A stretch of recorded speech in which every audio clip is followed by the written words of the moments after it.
What's going on, everybody? I am CaptainRoBear. This is Saved by the Spell, Tormund's quest number 15. Woo! Sorry, just doing a little sanitation, spiritual situation there. A sage. No, The cayenne. sage is not 80% alcohol. Does not kill the virus. Some D&D sexual healing. I don't know. It gets sensual later. I might pull out that big old stem of sage. We'll musk it up in here real nice. Old muskrat mang. We about to have some tusk love. We about to have some tusk love. Why are we excited for this? Why? It is tough going in at the beginning of an episode when you're like, God damn it, I gotta get in this headspace again. I was drinking a lot of beers at the end of the episode, talking a lot of shit, and now I gotta back it up. Now I get to start the shit talking without having all that alcohol in my system. Damn it! Good to have everybody back, man. Hell yeah, I've been looking forward to this all week.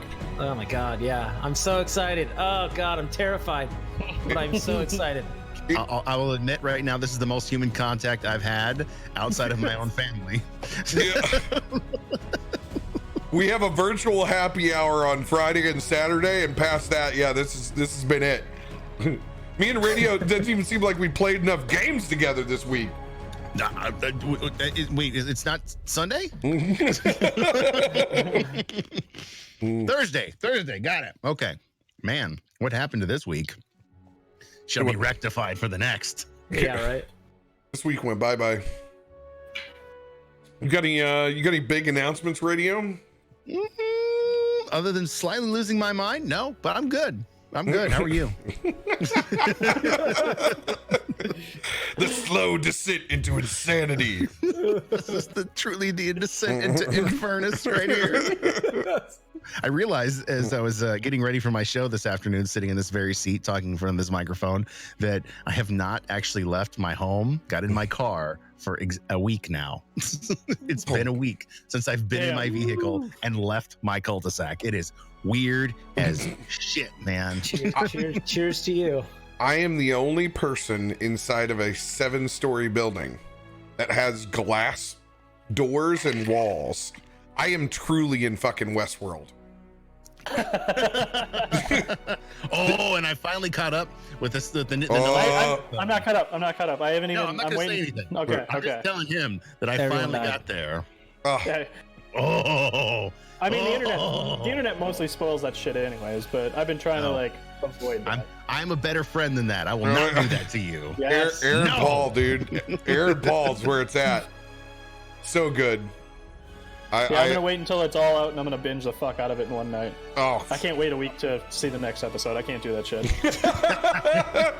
Way too impatient. Well, like most HBO series, you only have 4 more weeks to wait, and then the whole series is over anyways. Yeah.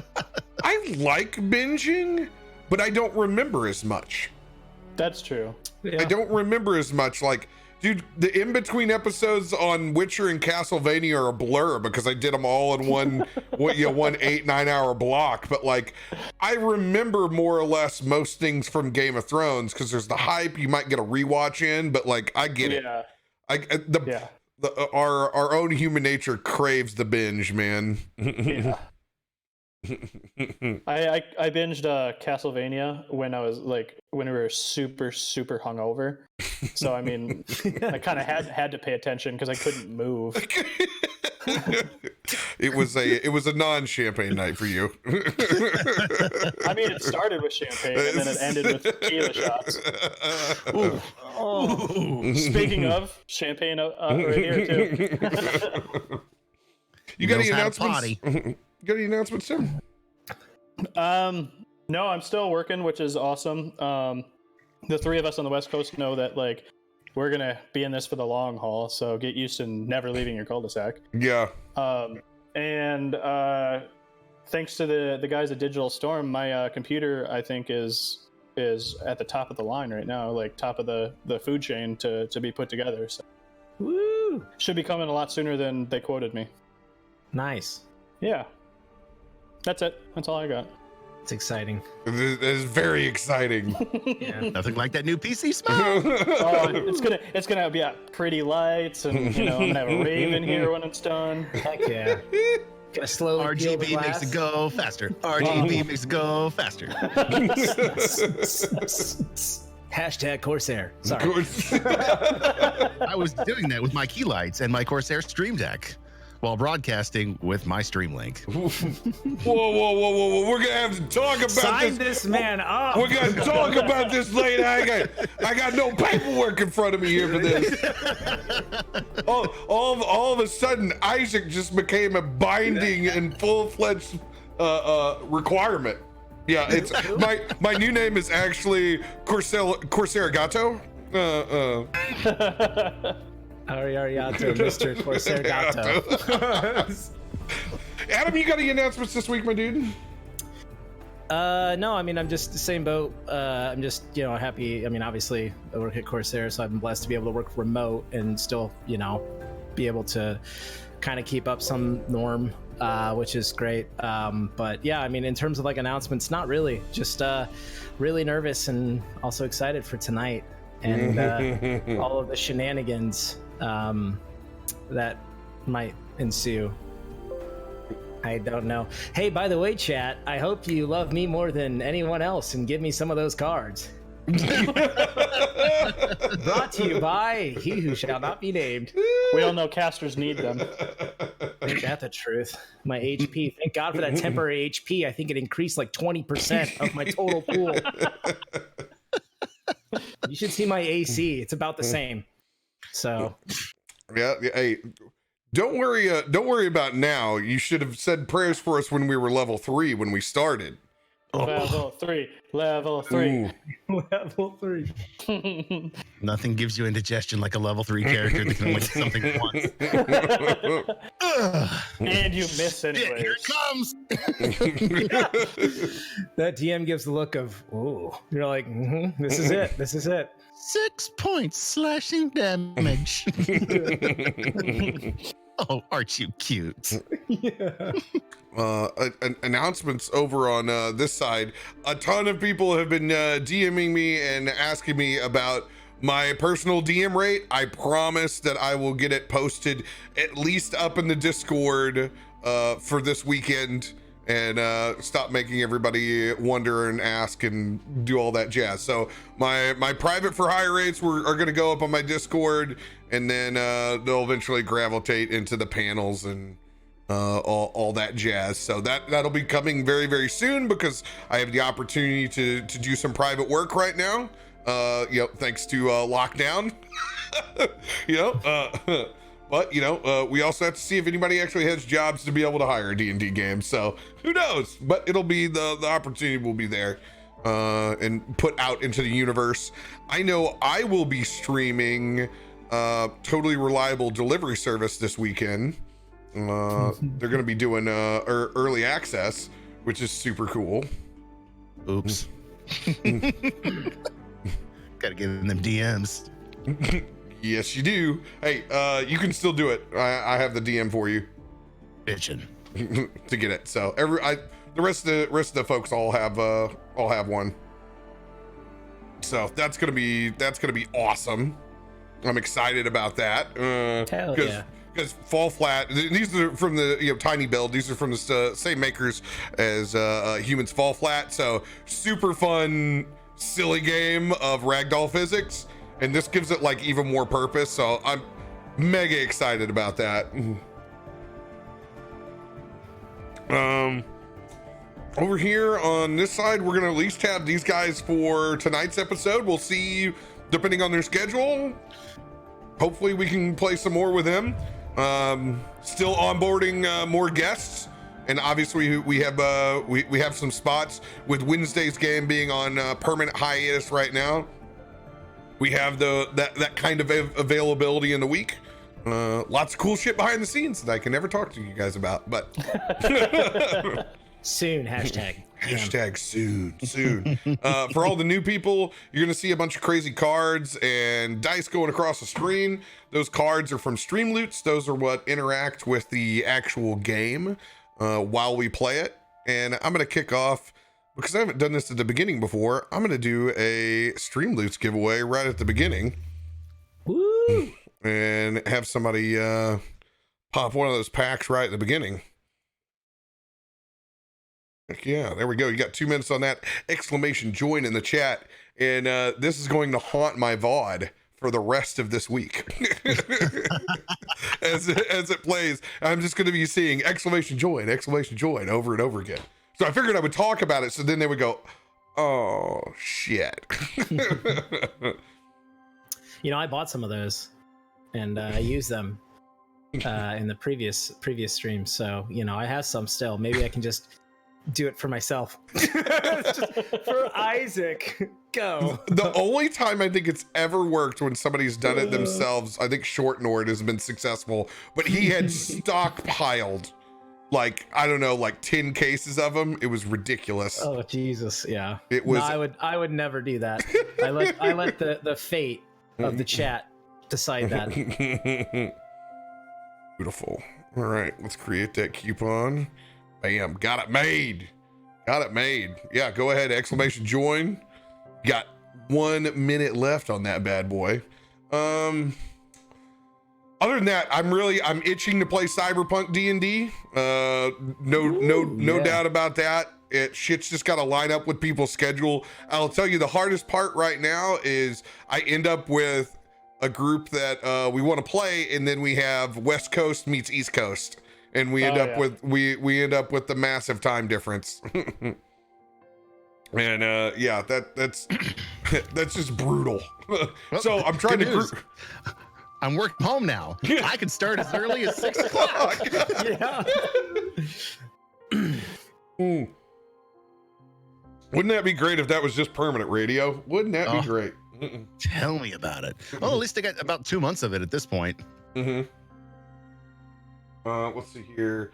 I need to go ahead and move the old mix it up close to the top. For some reason, every time it's been having me refresh the cache on it because we don't see the cards at the beginning of the stream. Bam. All right, now it should properly display cards. Beautiful. It's beautiful. It's so beautiful. Oh, who just won out there? Oh, look at that. Crixie, you finally won something. You finally won something out there. Bam. Stream Loot pack is yours. Just send it your way, my friend. Congratulations. If you guys are not in the Discord, I'm going to drop that exclamation Discord in the chat right now. Bam. It's just discord.gg/CaptainRoBear. Tough one to remember. Hop in there. I can't stress enough. The announcement section will set you free. It will tell you all the details and updates and all that jazz. A little point of reference, because I know people have been noticing, hey, RoBear, you don't have your rebroadcast tag up in the top right hand or left hand corner. If you see we are in the category always on, that means we are currently in rebroadcast mode, and more than likely I am away from the keyboard. If we are in Dungeons and Dragons, you'll need to look up and see up in the title. It will tell you whether we're just on a rebroadcast with me in chat providing commentary over it, or if we're actually live. So you can see right now it says live in front with the episode name. If it's a rebroadcast, it'll have the episode name and then it'll say live with commentary. That is the difference. So you'll have to look at the stream title to know exactly what's going on. And this will help us whenever you guys make clips on the rebroadcast. It'll be nice, fresh, and clean and not have that tag over the top.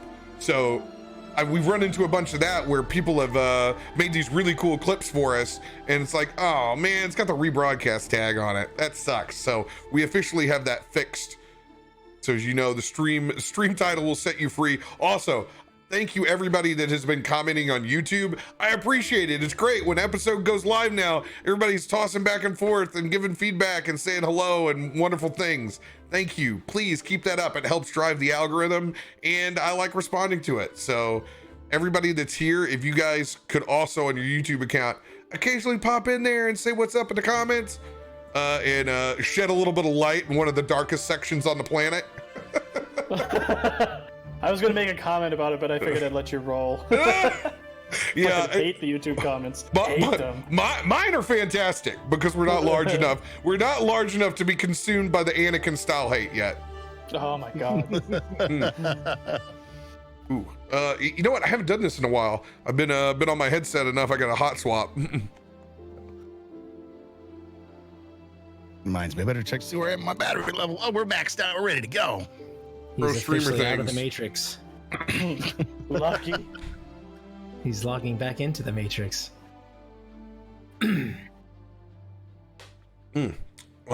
Also, I have noticed in this last Tormund's quest, the audio and video desynced again. And I think I figured out the problem with the audio video desync on YouTube. I believe it's just letting it continue to process still in its same window. Tormund's quest, I think I've always been closing out after it's been done within its window and it says, oh, it's fine to do this. We're just processing. I think I just need to leave it and let it set.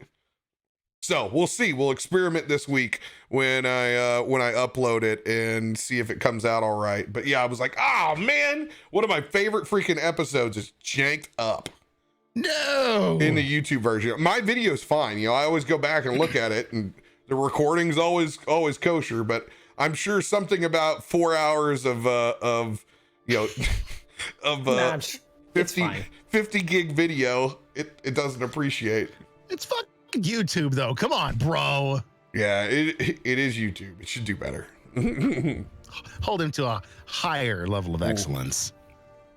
And as always, big thanks to Roll20, the sponsors of us on the virtual tabletop side, and they're enabling gamers across the world right now to be able to play games together that have never played in front of a virtual tabletop before. You guys are the best. Thank you for sponsoring us, but essentially sponsoring the planet in a tough time.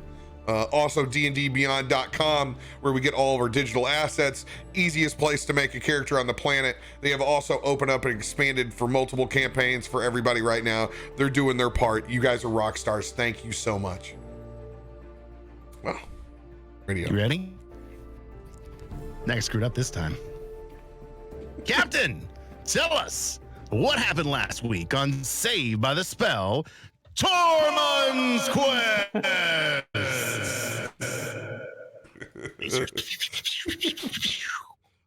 Hard lights firing everywhere. Of all the colors. It's glorious. All right.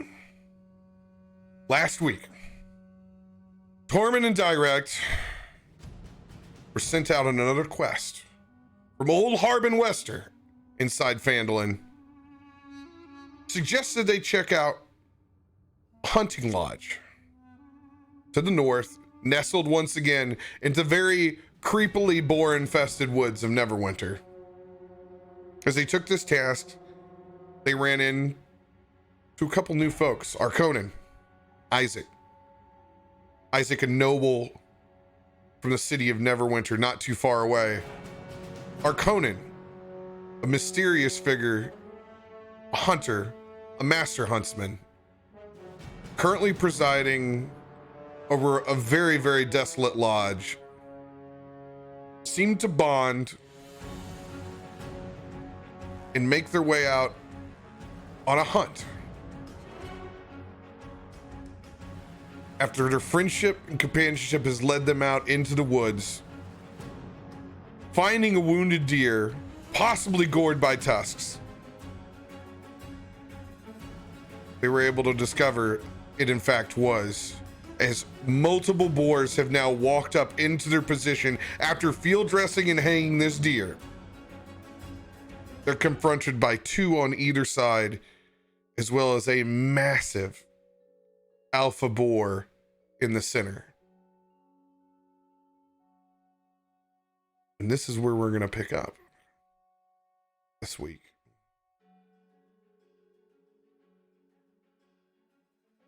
as you guys see this pack wander up on top of a large log. You can see that massive alpha boar step up and over as the other hogs kind of part. It stands at this point, you can see over 10 feet tall, tusks the size of your forearms. They freeze in spot. As do I.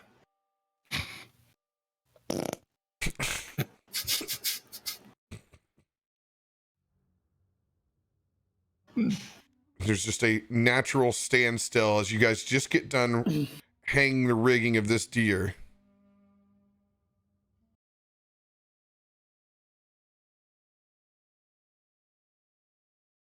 Direkt glances back over at the rest of the group. You guys will need to refresh your Roll20. It's already it's frozen on audio wise. It'll be back up in just a second. Mine was fine, but I'll do it anyway. I heard the cool music.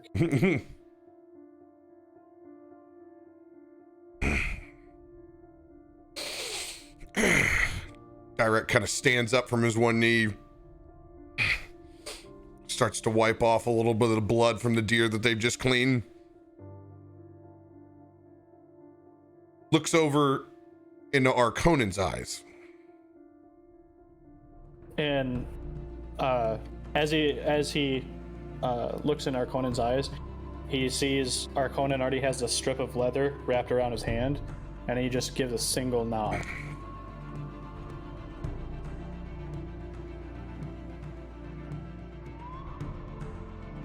Direkt glances over to Tormund and Issac. What are you guys doing in this moment? Well, Issac, first off, if you could reset your music, that'd be great, because I again have no music. You have to refresh. Second, you have to refresh. I'll just keep refreshing. Issac looks terrified, and is just kind of like stunned in place, and then for a few seconds just seems like just doesn't know what reality he's in, and then he just kind of like turns and looks at Direkt and Tormund like, show me the way. I have no idea what I'm doing.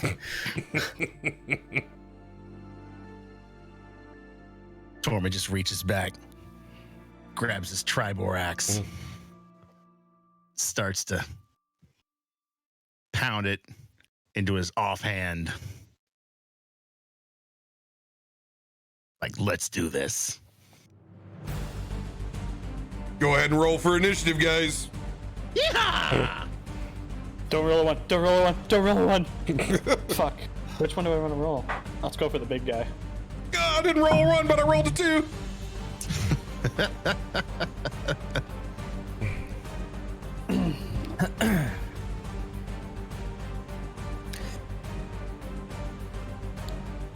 Remember that time I said don't roll a 1?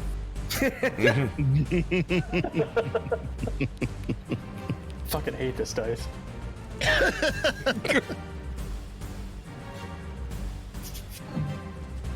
Oh, no, I can reroll a saving throw. Damn. The other ones are my other characters. Okay. So many characters, so many cards. So many orcs. Borks. All right. Tormund, give me your initiative. 16. Arkonan. I have a big old 3. Nice. Still above me. Made it. I won. Oh my Starting God. off good, guys. Starting off good. I just looked up and saw your text for when I resized it. Oh my God. Jesus. I'm a little big there.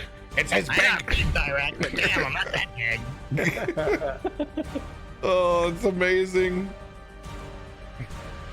There we go. That's a little bit more proper. Oh, that's pretty. What's yours again, Arkonan? You said 3? Big old 3, Trace. All right. Oh boy, oh boy.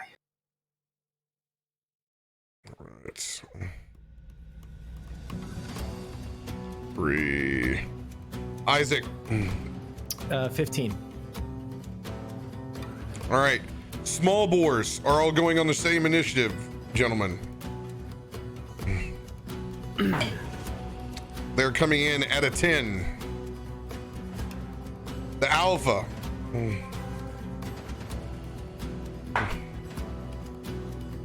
Comes in at 9.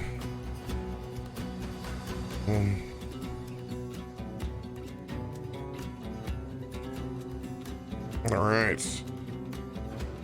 We'll get this in the view. Perfect.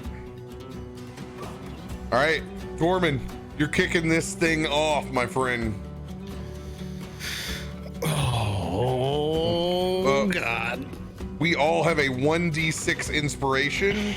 Oh, thank you. Yeah. Radio has a magic item A, I'm sorry. Do boars have butt cheeks? Oh yeah, they do. The knights don't Question call for the ages.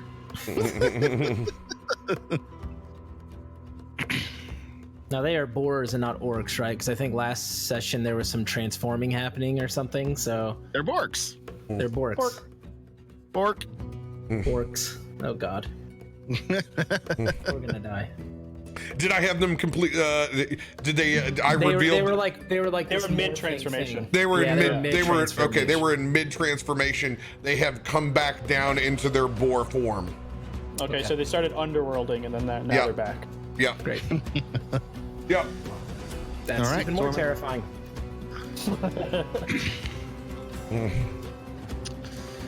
Tormund is going to be Tormund. We all know what that does. Why do I not have control of my character? Nope. You will in just a second.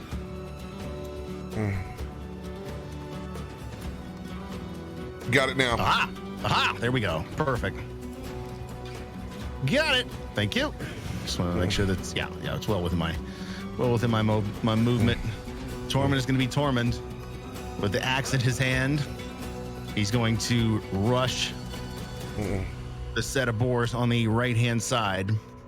While he's rushing forward, he's going to go into a rage. Let's As you go. see him running, you actually see the fat that usually waddles when he walks tighten into just rough muscle. You can see the sweat bead glisten as he starts to swing his axe into that first boar right in front of him. Mr. Gristle himself. Only when he rages. The man he wishes he was all the time, he's only there some of the time. Oh, it's a 23 to hit. 23 will hit that boar form. All right. Giggity, giggity, giggity. Let's go. That is 15 points slashing damage on the first hit. Woo! Let's go. 15 points on the first hit. Coming in for a second hit. That one is going to be oh God, I always hate when I have to add those up. 21.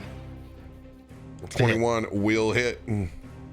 That will be 12 points slashing damage.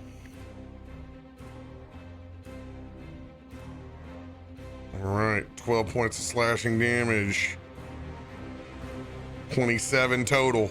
Got it. As you take your axe and put 2 massive gashes into this giant boar. You can see when it doesn't go down. Oh, this thing is strong.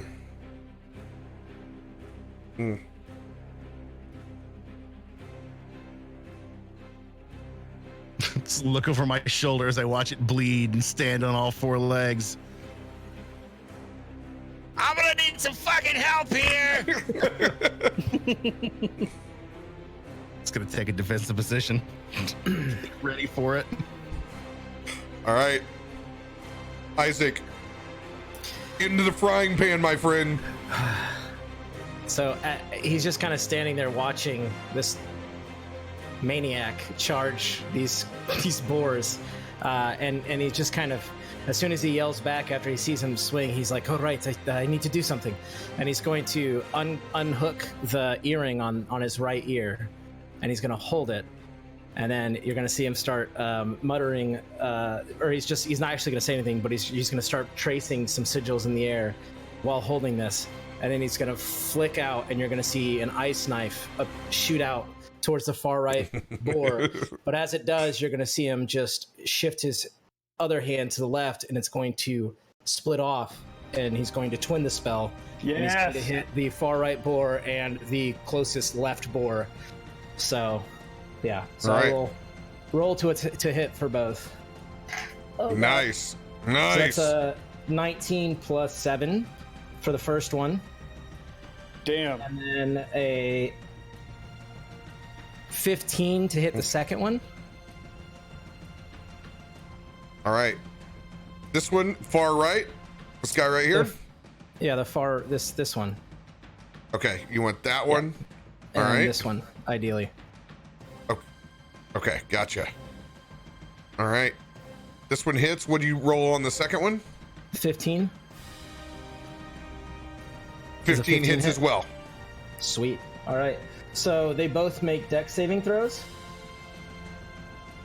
Give me a good boar squeal, radio.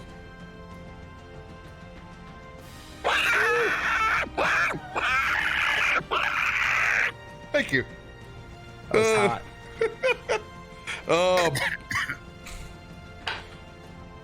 Oh, I rolled a hot for a +0. You got to beat a 15 16. Oh. for both of them. No, I'll roll for the second one. This will be in order like we did. The farthest right, it's gonna save, and then the second one's 11. It's gonna fail. Okay, cool. So the first one takes 10 cold damage.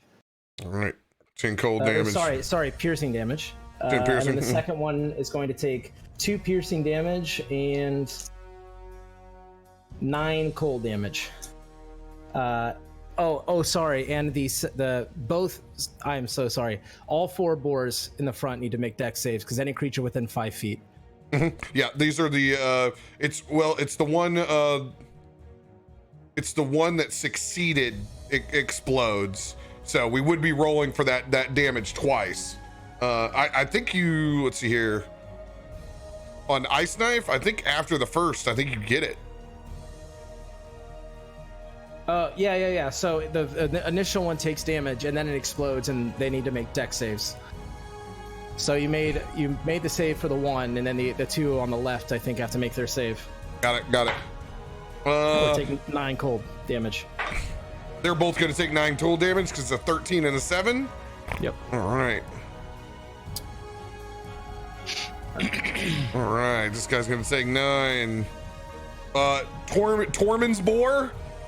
Look, after that ice knife, it explodes into multiple shards and daggers that stick in hindquarters and back of the sides. You can see as they pierce in and they melt into that abnormally just hot boar flesh. You can see it's starting to look rough.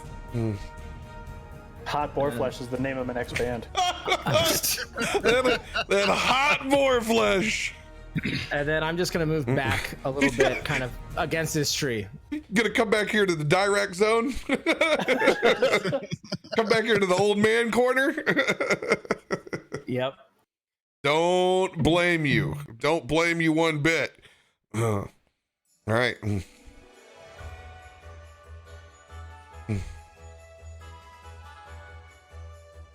Oh, that's funny. We don't. It actually goes to the board's initiative, not ours. That's a shame. That's a damn shame, boys. All right. Let's see here. Actually, Yeah, Big Alpha second. There's no good marking on him there. By the way, Adam, are you still musicless? No, I am too. Okay, sweet. I've tried to refresh a few times and I got no music, so I'm just gonna wait until mine after just my took turn. a sec. So I just refreshed it a couple times and wait, and it took a little bit, but then it started working. So Sweet. Got a little Chrome on the MacBook. Lovely. Lovely. All right. Tormund's boar. It's going to come in and go right for that kneecap, man.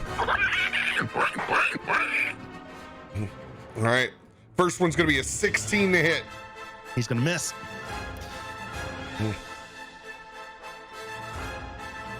Second boar, still ice knife in that hot boar flesh. It's going to come in with a 17. That's gonna miss.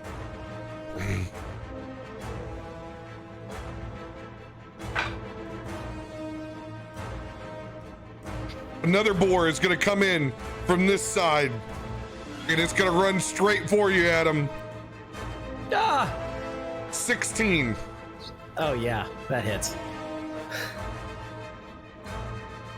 All right, you're going to take 10 points of slashing damage as it gores the shit out of your hip. I need you to make a dexterity saving throw to see if you remain on your feet still. 17.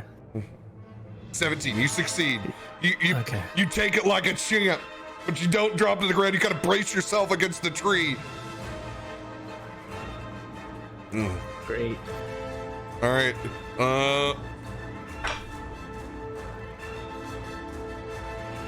Next boar is gonna come in back over towards Tormund. This one's gonna be a 21 to hit. That was gonna be done. It's gonna land with 10 points of slashing damage. With that run in, man, it hits hard. Hits like a linebacker. Go ahead and roll a dexterity saving throw. Also, Radio, if you have anything running in the background, something's hogging some resources, and it ain't these boars.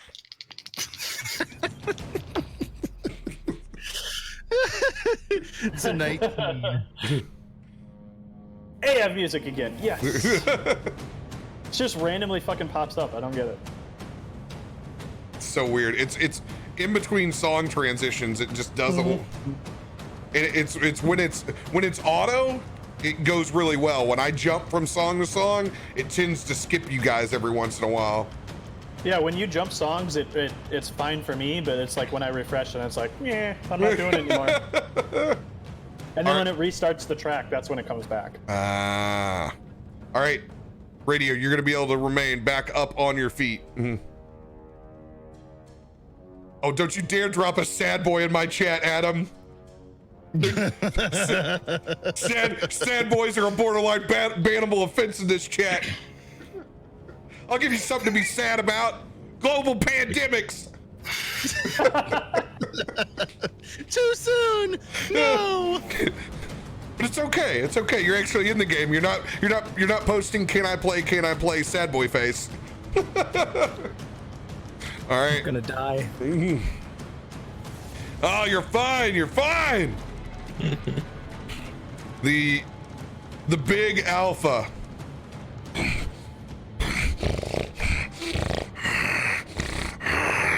is gonna go with a dead sprint and is actually going to jump to attack at you, Tormund. Damn. That's gonna be a 26 to hit. You're gonna take 18 points of bludgeoning damage. Shit. You need to make a dexterity saving throw with disadvantage.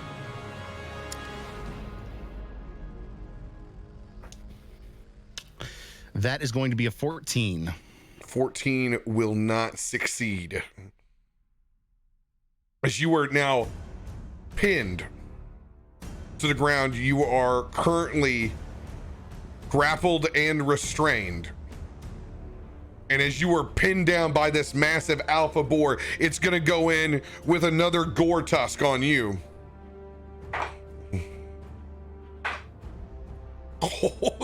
dude. I rolled double 4s. Nice. Both of those. As you're able to roll back and forth, just avoiding those tusks.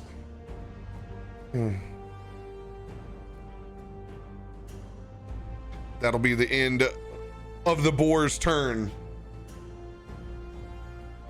Arkonan. So I have in my notes here that I received a boon called Impenetrable. What is that? Impenetrable. Players can add their proficiency bonus to their AC as a reaction. Okay.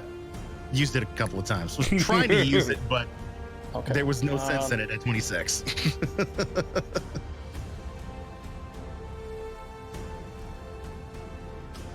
All right. So I'll just stick with what I was going to do here. Actually, yeah, I'll just do that. So I look at all the boars around me, and I start to panic a little bit, and I start speaking in tongues, and Dirakt knows what I'm saying, and it's like the very harsh consonants and everything of abyssal, and so it's like groch, groch, groch, and then you see Let it out. my legs begin to disappear, and then I turn into mist, and I go, let's see, where is this? 5, 10, 15, 20, 25 over here. And then which boar looks the most hurt? Like the most injured? Tormund's boar, which I will point to you here. Okay. I'm gonna point at that one, and the tongues continue, and I will cast Toll the Dead on them. Let's go. So wisdom save. I was about to say, lucky they're in boar mode, and I'm like, but really? Really are they that lucky? Orc versus boar? This is a -2. I'm gonna public roll it.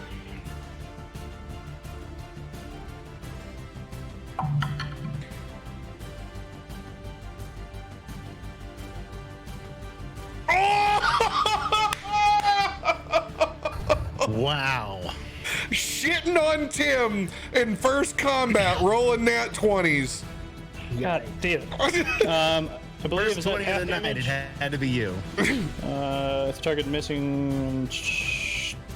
No, so it doesn't. Yeah, it doesn't take any damage then. As it rings out and that bell echoes through the forest. It's definitely the AC/DC Hell's Bell. 100% that low E bell, or that's a D, I think, a low D bell. It rings out, but the rest of the spell seems to fail. And then I still have a little bit of movement. So you know what? I'm gonna go. My move is 30, 15, 20. I'm gonna swing around here and tuck behind where they came from.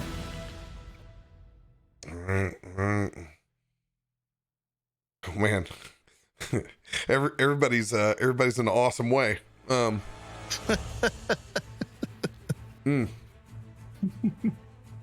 right. Well, I'm going to use my bonus action on Issac. I'm going to unfold those ethereal fire-like flames of the phoenix over my back. I'm going to conjure up in the air as those sparks of ash. I'm going to go over and I cauterize part of his wound. I'm going to roll on that bad boy twice. 5, 2. You're going to get 7 points of healing back as it just burns and begins to cauterize up that wound, but it doesn't leave any scar tissue back behind it. I'm going to actually use my Eldritch Blast on you, Tormund. And I'm going to try to yank you up. Oh, okay. Okay. Interesting.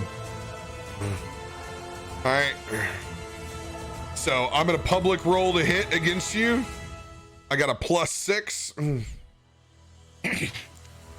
I mean, it's not like I'm resisting, so you can go ahead and hit me. Well, but you're prone. That's the problem. So 22 on the first one. You'll hit that one. Come on, baby. 19 on the second. 19 Hit 'em still both. hits, right? Yes, All right. it does. It's disadvantage because you're prone. All right. So as this Eldritch Blast goes out, and that force and that line of orangish ethereal magic shoots out of my hands. It wraps up about both of your shoulders. And I pull back on him and I yank you out from underneath that boar, back up to your feet with those still wrapped around you. You're gonna get 6 points of healing. Oh, right. Direct Arms that heal. Yeah, I reflavored one of the warlock invocations to be able to wrap it around kind of like a little rope of healing. So you're gonna be back up onto your feet, my dude. Yeah, that's both my turns. Yeah, that's gonna be I'm gonna stay where I'm at. All right. Oh shit, I forgot I get to give my bonus now because I'm level 6. There's my sheet.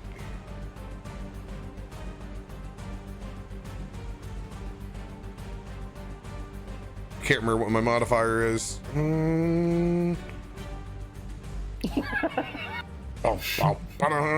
Extra 3 points. 3 points for Gryffindor.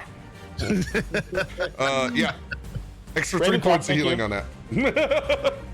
Yeah, fuck Gryffindor. None of us are Gryffindor here. Nobody. I'm just making an assumption for Adam. He could be. I mean, I used to be Slytherin, but I checked out. I've been in Hufflepuff for years. Hell yeah. I'm like so embedded in Ravenclaw, it's unbelievable. I cannot cross over into anything else. Nerd. All right. Tormund, back up on your feet. Thanks to the Phoenix once again. Well, back on my feet. I'm gonna swing at Tormund's boar. Tormund's boar! And that is a nat fucking 20. Let's go. Let's go, baby. Let's get those nat 20s in the chat. I was about to say nobody gave me a nat 20, but Willow gave me a sympathy nat 20 up there for the bad guys. Willow will chime in. Yeah, we don't give enemies blomp blomp blomps. Everyone wants to see my nat ones though. Yep. Go ahead, roll that beautiful bean footage, Tormund. That is going to be 32 points. Slashing damage. 32 points. All So right. it's gone. As you swing your axe and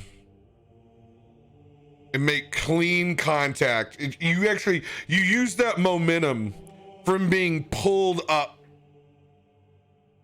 with that Phoenix Eldritch Blast from up underneath the Alpha, and you just use that momentum as you're dragged back to pull your axe up underneath with like an uppercut, and you just go right across underneath that boar's neck and throat. And as you, all in one motion, still getting flung out from that cantrip, you see that boar tilt over and fall to the ground as it begins to morph and crust apart and take the form of an orc. I'm gonna swing on him while he's trying to reform. Go for it.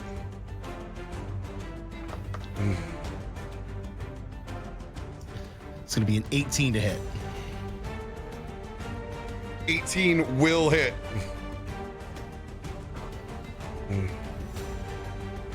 God, it's like we're fighting 10 people. That's 12 points slashing damage. 12 points of slashing damage. All right.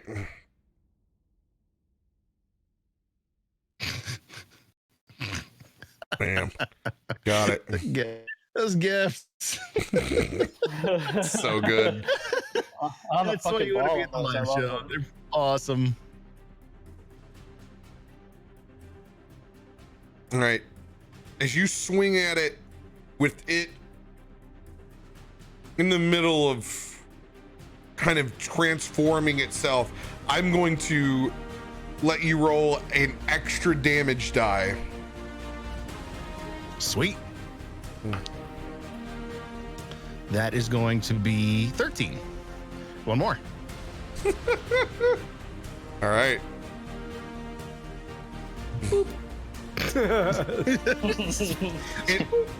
And as you see it, you're fully in a bebop situation. It is not quite orc, nor is it quite boar anymore. It is in full were-boar mode. So the difference from seeing the orcs that you saw at the Shrine of Shavaras, where it was mainly just tusks that made them feel animalistic, now you can completely see the leathery skin, the pig ears, full-on snout. It's everything that you ever wanted from your Rule 34 Ganon.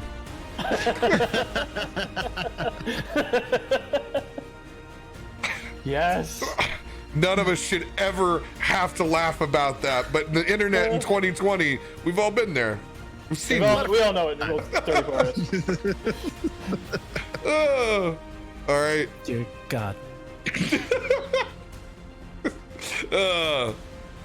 End of your turn, Tormund. Anything else?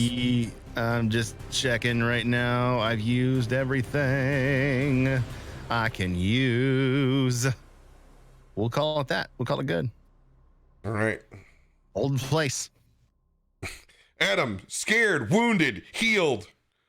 Yeah. Back- So Isaac, seeing this boar rush up to him and then like kind of lifts him up a bit, right? And so then he's, oh shit, and then he shifts to the to his left a little bit, and then is in this fight or flight type of thing, and then this healing kind of washes over him, and he just looks over and sees Dirakt's arms stretched out with the wings unfurled, and sees the nod that he gives him, and he looks over and he sees his friend Tormund surrounded, and he's like, I can do this. You want the storm? I will show you the storm. And without any somatic verbal anything, he's just going to stare at the boar in front of him as it's rearing up, and he's going to look down the line at the other two boars, and just from his chest this lightning bolt will erupt and will shoot straight down the line, and all three boars need to make a dex save of 15. Oh. Let's go. All right. So.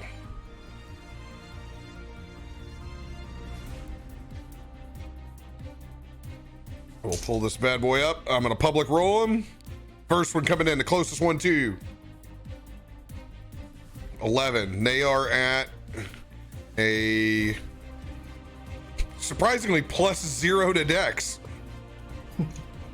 That guy's going to fail.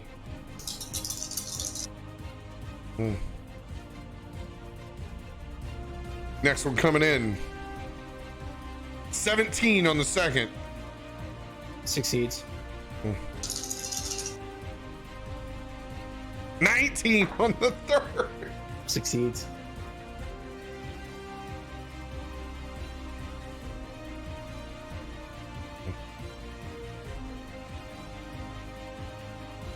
Oh, ready? You just got a card. You just got lucky, it looks like. Yeah. Thank you. I'm Yeah. probably going to need it. So the first one failed, the other two saved? Yes. Okay, so it was 33 lightning damage total. Let's so the go. first one takes actually 36. So as this lightning bolt erupts, you see the eyes once again flare up, and in this 10-foot area around him, this like electrical storm energy just kind of dissipates out from him, and the boar in front of him takes that additional damage. And then the other ones take half of 33, so 16, I think, or 17 if you round up. I round up. Lightning damage. Yeah.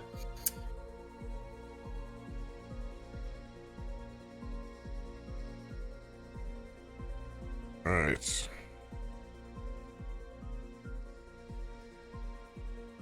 And then I don't think, does that? Got it. All right, 17, and then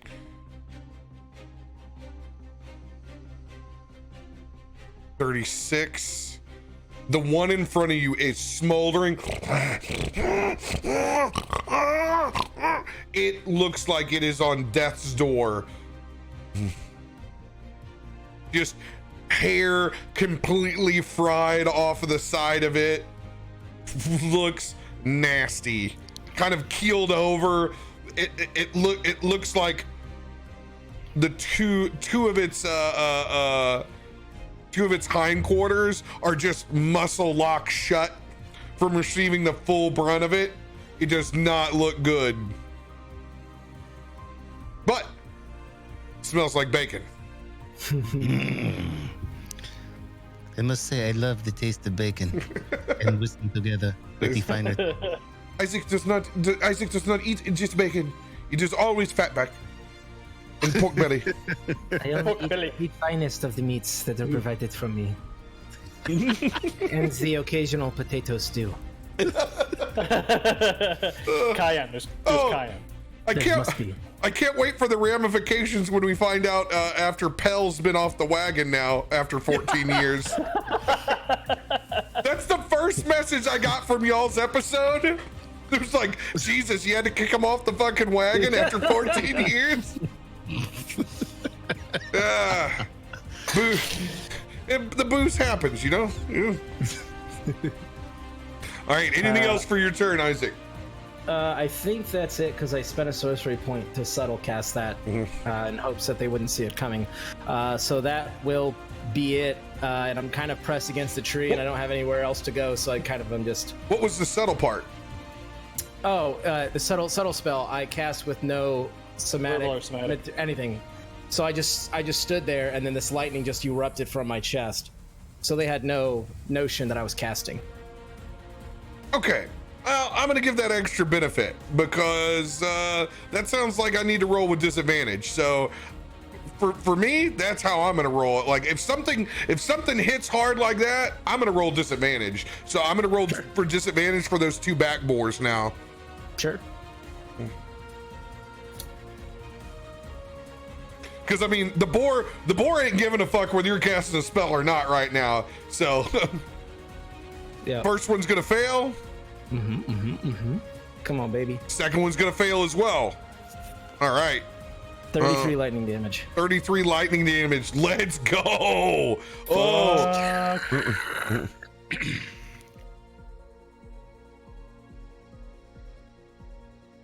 Booyah. And then, yeah, I'll just kind of back up against the tree. Like, you're not fucking dead. They do massive amounts of damage. They all look like they are on absolute death's door. Not looking hot at all. And that's it. Okay. All right. Next round.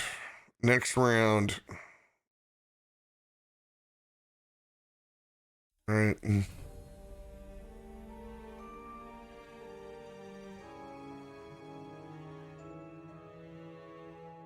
Individual boars. The one next to you that is badly wounded. Isaac. with its last little bit of boar strength, it's gonna try and gore at you in spot. That's gonna be a 14. Yeah, it hits. Oh, that's brutal. Yeah, my AC is 11. We got to get you some mage armor. My AC is higher than yours. Oh, mine was Pretty terrible. much everything will hit. Yep. Oh god. Well, the good news is it's not coming in with a full run. So you're going to take 8 points of slashing damage. After it comes in with that tusk, it too is going to begin to transform.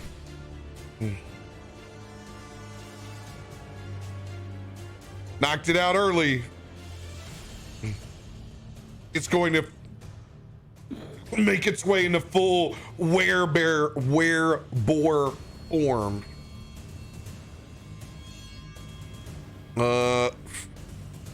It's just a Tormund party over here. 2 more are going to try to gore at you. 13's gonna miss. 4 is also gonna miss. They too are going to transform.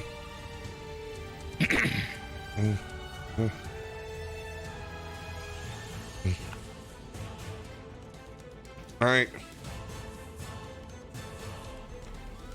The God, I keep trying to say werebear so bad. My body wants to say werebear, and it ain't gonna stop. Say it 5 times. Get it out of your system. I can't do it. That wereboard's gonna come at you, the one that's transformed from last round. 3 is not gonna get it done. That is also gonna miss. Man, I am rolling so low. I'm sorry. Thank you. Thank you. Thanks. Thank you. You're like, yeah, keep going for it. 17 to hit. Nope. It's gonna miss both of its attacks. Big Daddy Alpha Boar. Oh no. It's actually going to take off in a sprint. Go for an attack of opportunity. Tormund, if you would like. Hell yes. I'll backswing this motherfucker. That is going to be, what's my plus on that? 19 to hit. 19 just hits. Oof. Mother trucker. Well, then he will have all of 14 points slashing damage. All right, as you drop a blade across the back of that massive hog, it's like a drop in a bucket. It turns around and comes back at you full speed. That's going to be a 26 to hit. Oh. Wait. Yeah, he's going to hit. He's going to do 15 points of bludgeoning damage and 10 points of piercing damage. You need to make a dexterity saving throw to see if you're still on the ground. It has not pounced over the top of you. It's just launching you 10 feet. 16. 16. You succeed by 1. Because you're going to be able to take this massive brunt. As it hits, you can almost see the surprise in the face of this massive beast in front of you. Krabby says, that was so cute. All right. Arkonan, it is your turn. All right, so I'm kind of like ducked behind this log a little bit, and I see what's going on here, and I see the alpha, what clearly is the alpha boar, and I look up towards the sky, and as I do, my eyes go black, my pupil, like my whole sclera goes black, as I call Eric down, and Eric just dive bombs onto the back of the alpha boar, and I reach up my hand, and a shadow starts weaving around the hand, and pierces in and looks like the veins turn black, and you see a shadow appears around Eric as well. And Eric's gonna use Vampiric Touch. Hell yeah. So, Let's go. That's a roll to hit. Yes, for a 21. Oh, sorry, 24. 17 plus 7. Yep, that'll hit. Alright, so he does 3d6 necrotic damage. Roll that beautiful bean footage. Hell yeah. 16 points of necrotic damage. Nice. Nice. And you see the tendrils of the shadow like wrap into Eric and kind of puff him up a little bit, and then you see me, my shoulders puff up a little bit, and the veins in my neck turn black a little bit, and I just kind of like puff up, and I'm like, ugh. Let's go. Let's see if I have any bonus here. Just a Action. Tormund, you can see, you're close enough, you can see the veins that are popping out of the side of the muscles of this boar startly turn black and brackish.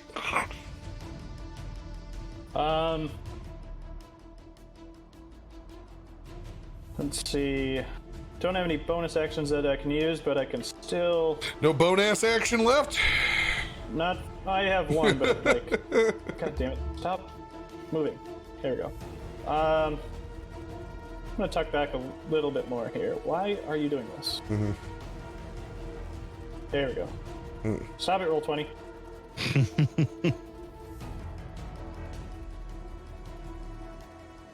No, that's not where I wanted to go. Why is roll 20 being weird? Next person's turn. I'll just move myself back a little bit here. Once I can move you where you want. Just in that little grove of trees, even further back from the boars. Like right there? Yeah.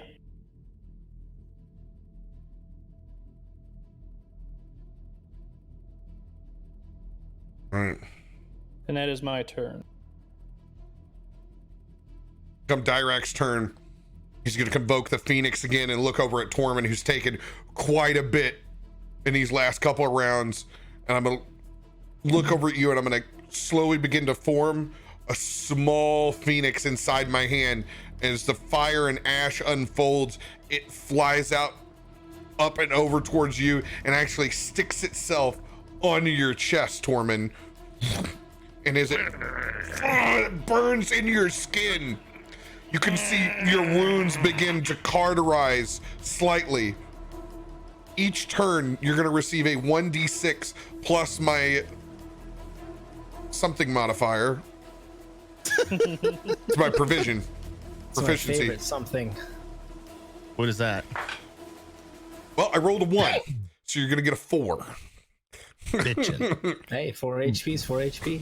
That's when you're in this game, absolutely. I will also, that's my bonus action.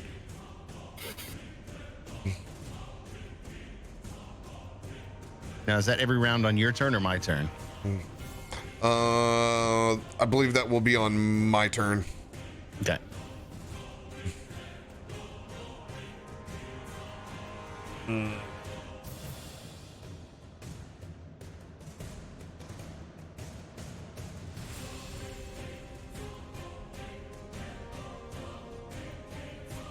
Fuck, that boar is huge. I'm aware. I'm gonna rotate around back over to this side so I can cast Cure Wounds on you as well, Tormund. As I'm gonna grab your shoulder.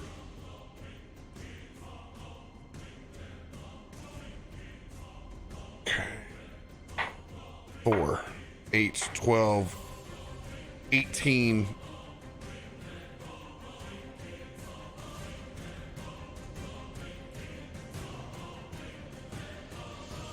Plus 3. All right, you're gonna get 21 points back, Tormund. Bitchin'. Tormund, I don't like these odds. That's gonna be the end of Dirakt's turn.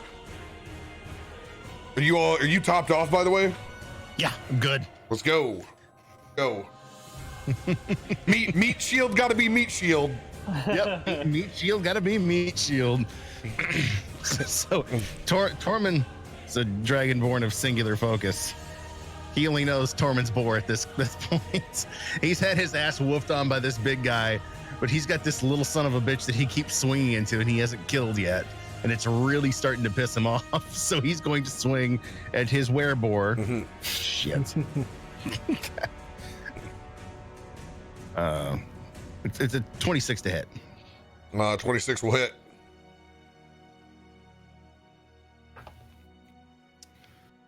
That one is going to do 8 points slashing damage. No, 10 points slashing damage. Sorry. 10 points of slashing damage. Got it. Let's cut him again. This one is going to be 21 to hit. 21 will hit. That will be 15 points slashing damage. 15 points of slashing damage. How's that rodent starting to look now? He's fine. It's taken significant damage, but still looks like it's got a lot of fight left in him. Jesus. Tanky.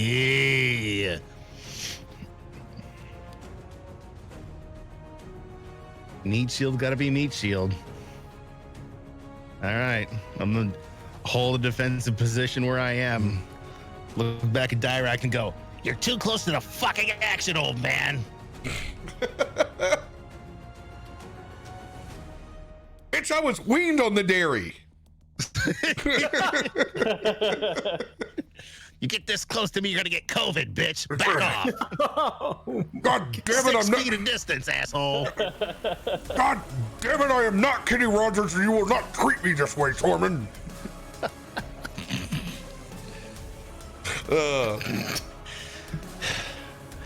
Isaac, it is your turn. So the big boar, would that be also in my line of sight? Yes, he is in your line of sight right now. So, kind of still pinned to this tree, he's going to think to himself, terrifying, but stupid. And he's just, this time he will do the full casting with the teardrop earring in his hand, and another lightning bolt is just going to erupt from him straight down the line, and they all got to make dex saves again. All right. First, wereboar. Nat 20. Oh, Shit! I will. I'll go back to the. I'll go back to public roll for you guys. You're All right. too kind. We're gonna skip the alpha. We're gonna do the wereboar behind him. Oh no! No! what the fuck? I rolled a nat 20 on him. I've been 2 nat 20s in that dice tonight, and they've both been you. Jesus Christ. Well, I tried, damn it. Cards are getting 1s and 6s. Captain rolls twice and 2 nat 20s. So, I'm gonna do this in a particular fashion. I'm gonna amend this just a wee bit, because there's something you don't know. Sweet. All 3 of the wereboars in that line are all going to fail. I need you to go ahead and roll damage for all 3 of them. Full damage.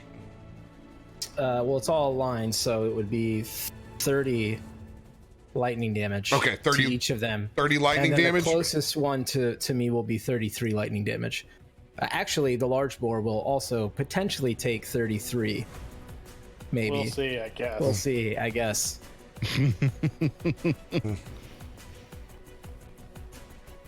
1 second.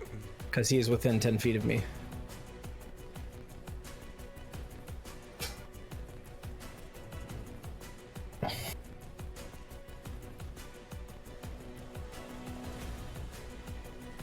1 second, gentlemen.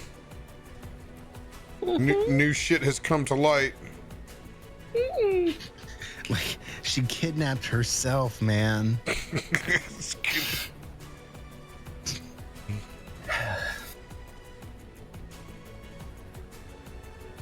I blame chat. They're the ones that are invoking this power onto RoBear. Natural 20! Another natural 20! Come on, chat! I thought you were on our side. It's actually awkward Tyson's fault because he's the one who created the dice that runs inside the bot. I'm just kidding, chat. I love you. Don't hate me.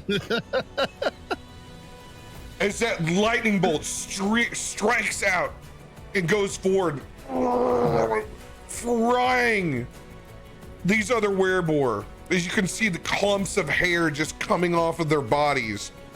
As it strikes the alpha, you swear it sounds like you can hear thunder in the distance. And as you do it, you can see the lightning hit the side of that alpha boar, and it starts to contort, and it begins to rip and shred as it grows a full other size. You guys can feel the wind actually picking up and blowing through. And Adam, as you look up and look into the sky, where there's just a little bit of purchase in between these trees, you can actually see the same pair of eyes that you saw on the rainy night before. And it's from up above within those eyes, you see a lightning bolt drop down and slam in the side of that alpha male. It begins to bend and contort, and it finishes off. You can see in its spot a massive thunderboar with electricity coming off of both its top and bottom tusks.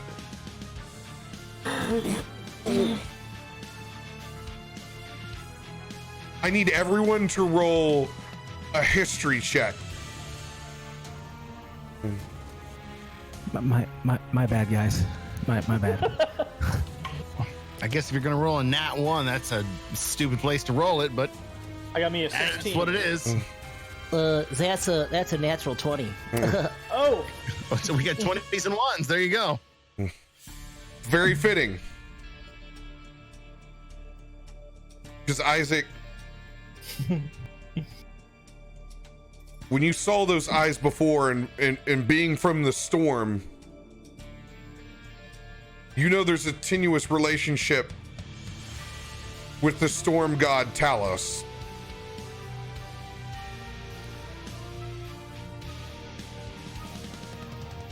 And when you see that boar take another straight shot of lightning, there's no doubt in your mind that that boar has been infused by the Storm Lord, the destroyer himself, Talos.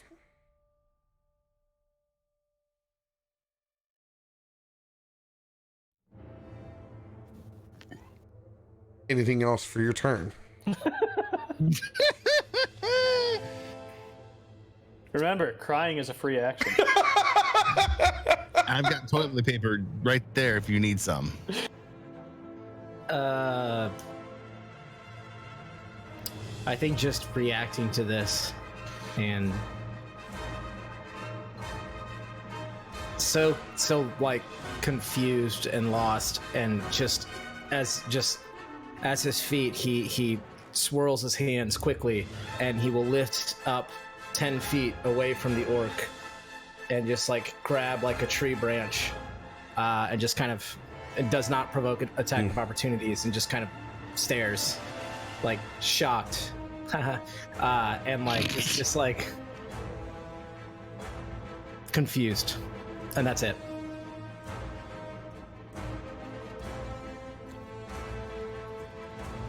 Fuck.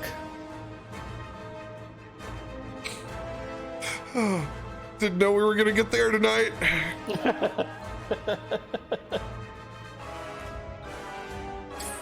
Literally perfect. So, be thinking there is a juxtaposition. These other orc werebores do not receive a boon. Just want to make that sure that is very clear. All right. You currently up in the tree branch. And this werebore not doing fucking hot at all after it being electrocuted. It is not going to try to climb up that tree after you. It's actually going to inspect this massive thunder and lightning board that it has in front of it with its action, because it's impressive to see in its sight in itself. Just it's taken back, and I made sure to roll on that. It's just it doesn't know what to think about this situation. The other three that are around Tormund, they're still gonna go in heavy with their combat. 16 to hit. You are staying alive, dude. You're missing so many strikes from these guys. 23. That one will hit. Yep. Finally. That one will hit. You're gonna take 10 points tusks of slash and tear damage on that bad boy. That one's gonna be a 26. That'll hit. You take 9 points of tusk damage. 4 will not. 7's not gonna hit. 16's not gonna hit either. Nope. Just don't want me to roll 20s. That's it. It's it. I'm rolling nothing but 20s against our guests. If I can somehow take away anything that they want to do, and just continue to just be Teflon against you. Just RP how ridiculous that was of only getting hit 2 of the 6 times people swung at you. Go ahead, the stage is yours. Tormund is going to hold his axe over his head like he's one of the sand people and just look back at Dirakt and go, "Motherfucking Tormund star, bitch!" Yeah! Ridiculous.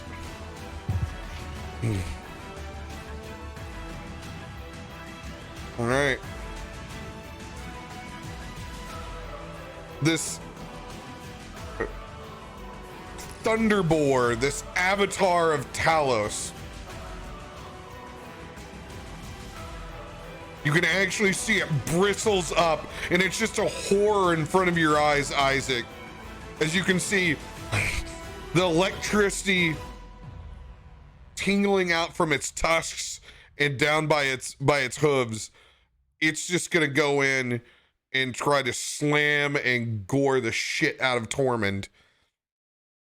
This ain't gonna be good. That's gonna be a 25 to hit. That'll hit. All right.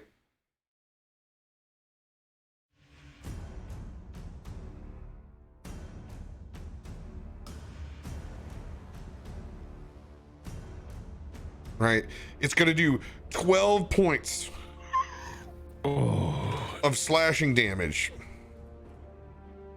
And it's gonna do 7 points of lightning damage. Okay, that changes the landscape a little bit. That hurts a shit ton more. After it hits you with those lightning tusks, you can see it bristles up and it looks like it's beginning to charge itself. And it's stomping down its front hooves. It's going to take a swipe at you while it seems to be bristling up and charging the static electricity around him. That's going to be a 24. He'll hit me again. You're going to take 12 points of bludgeoning damage and 7 points of thunder damage. It's going to fucking kill me right now. Looking rough. Thunderbore's fucking with me.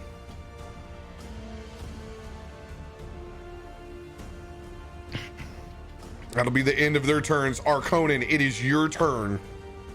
All right. So,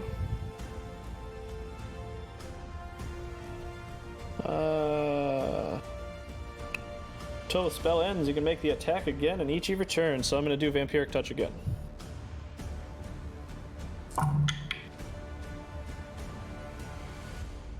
I will use that D6 inspiration. Oof. Yes. Yes, yes, yes. So with it inspiration, we have a 19. 19. That'll hit. Sweet. And then we did 15 points of Hold on, I'm sorry. Yes, 19 still hits. Okay, then 15 points of necrotic again. Or this time, rather.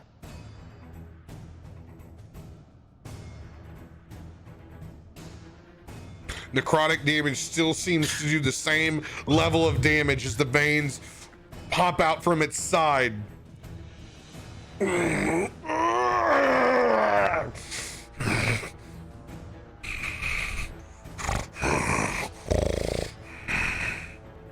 I just like, I'm still kind of like ducking in the trees there, but I'll just like slowly raise the finger as the shadows are like, coming off of it.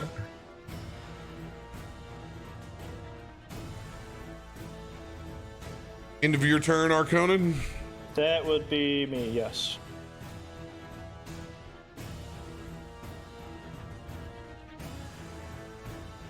Yeah.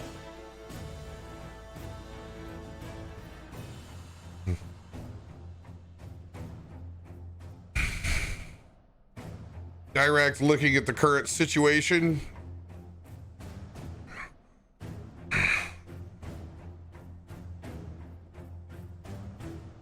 Gentlemen, we need to flee! We need to flee! I'm going to cast Phantom Steed. I will go ahead and roll your hit points back right now for the spell I have cast on you. That's going to be a 4. You're going to get 7 points of healing back.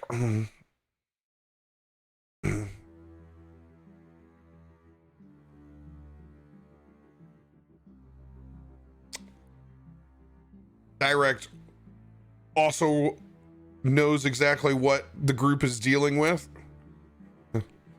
as he begins to put his hands up in the air and conjure another much larger form of the phoenix.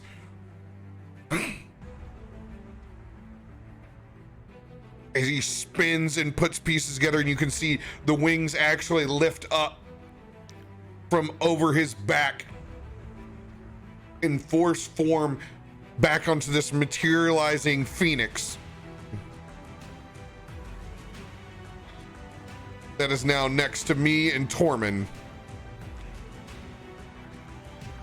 I'm going to use my bonus action to try to grab you, Tormund.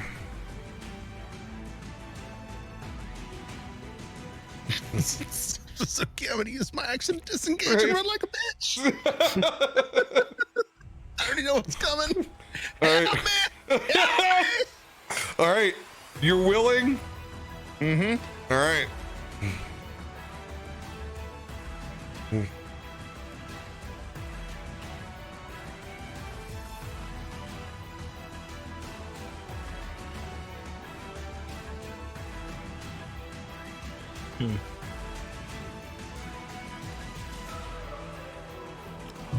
Oh, that's badass. What? All right. Thunderbird.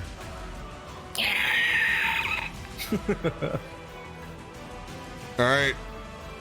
I'm gonna grab up onto the back of that bad boy, and we're GTFOing, baby. Deuces. Just go ahead, suck up my turn along with it, because all I was gonna do is disengage and run anyways. All right.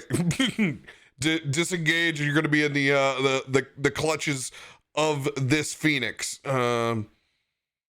this is gonna wrap around. All right, it's going to be, yeah, it's actually gonna be the boar's turn right after that. Here's what we're gonna do. We're going to go ahead and we're gonna take our first break. Awesome. On this moment, everybody else, go ahead, grab a beverage. I will hold down chat while we anxiously await.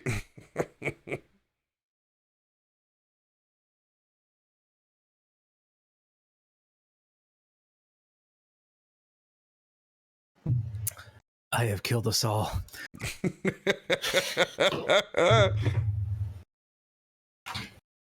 There we go.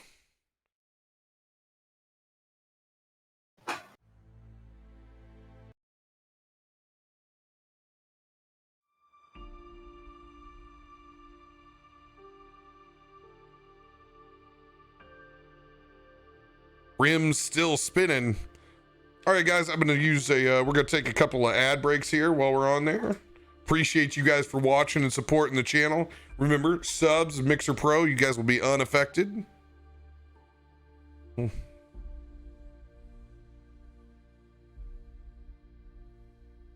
Perfect time for pizza.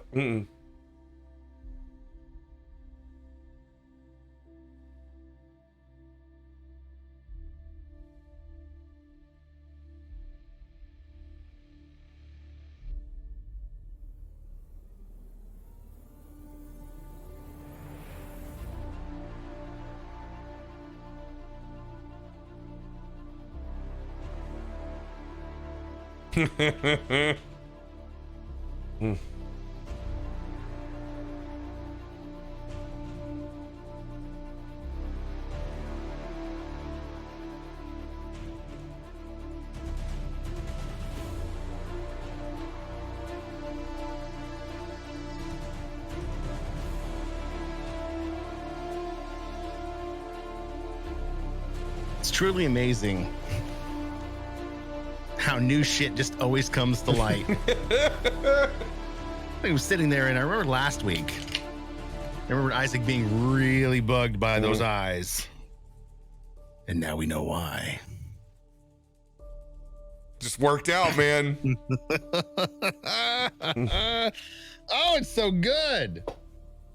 All right, Like, baby. why? Why is he so annoyed? Hold it down. I'll be right back. All you need is love. All you need is love? Is All you need is love is a damn thunder god to roll in and just hang out with us. Oh, excuse me, lightning god. Wow, Stormlord sucks. That guy's a dick. Talos? Fuck that guy. Jesus. Where's the cool, like, other variations of the Stormlord? Neither. Where's the one with, like, you know, the buxom one with the chain mail armor that only covers, like, the top and bottom parts, you know, we all drew in high school? The one that's on the metal album of every kid who ever grew up in the 80s? Wait, never mind. That's an old man joke now. Damn it. Are you saying you're old? I am. Hey, you've got the young spirit though, and that's what really matters. The good news is I can still drink like a young man. I. The hangovers are worse. You can't get hungover if you Yeah, I'm don't not gonna stop lie to drinking. you. I am so far like that. I did not see it coming, and it's fine. Yeah, Everything is fine. Hey, you're in a tree. I'm on a giant phoenix. I just activated some sort of conduit for some all-powerful being somehow with whatever.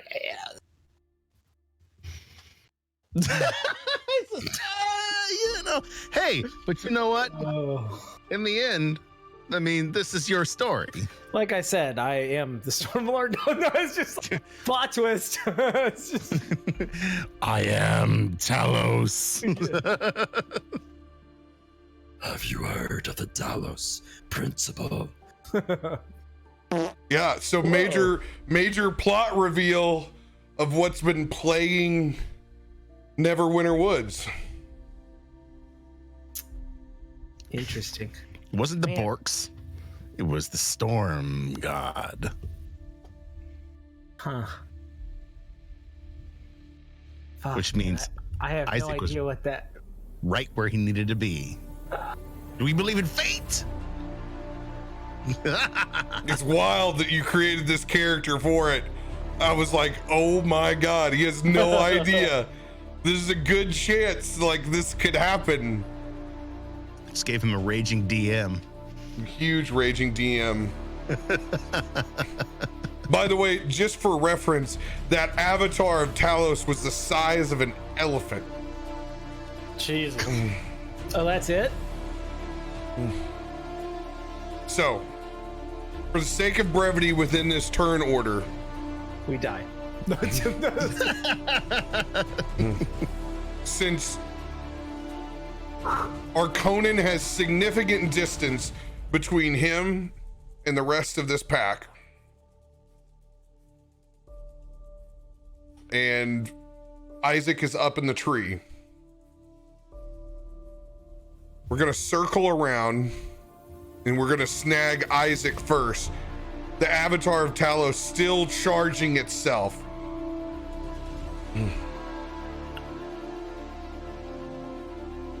We're gonna make it way back around. Get on, you fool! Yeah. As you make your way onto the Phoenix.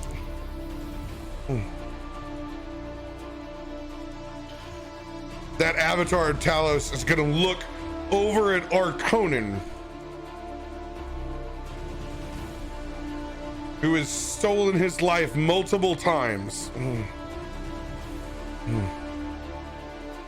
As we go in to try to grab Arkonan.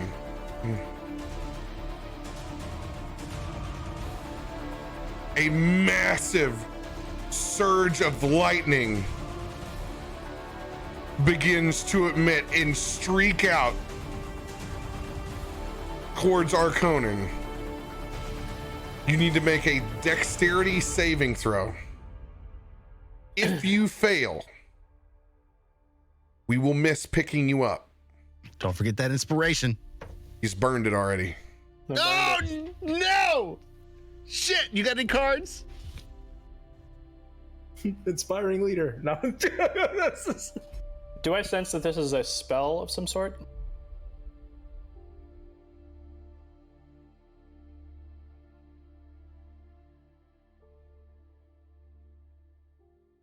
It's definitely magical.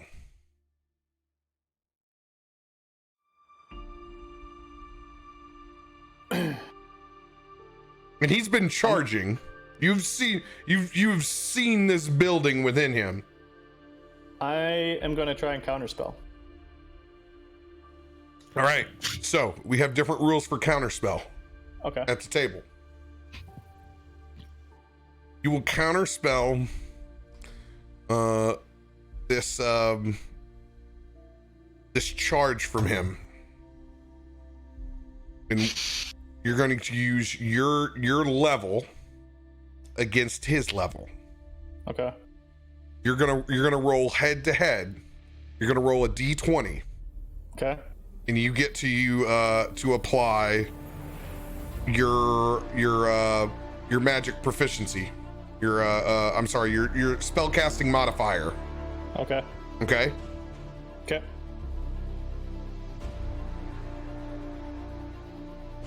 One second. Let me pull up. I gotta grab a level for this guy of this spell, because it's not actually on the card. Come on, Tim.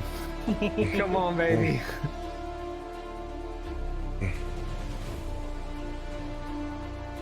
All right. This lightning bolt is at the 5th level. Yeah. Okay. So his spellcasting modifier is a 3. So I have a +5 to mine. +5 to my roll. And I'm gonna roll it on the public. My heart's fucking just.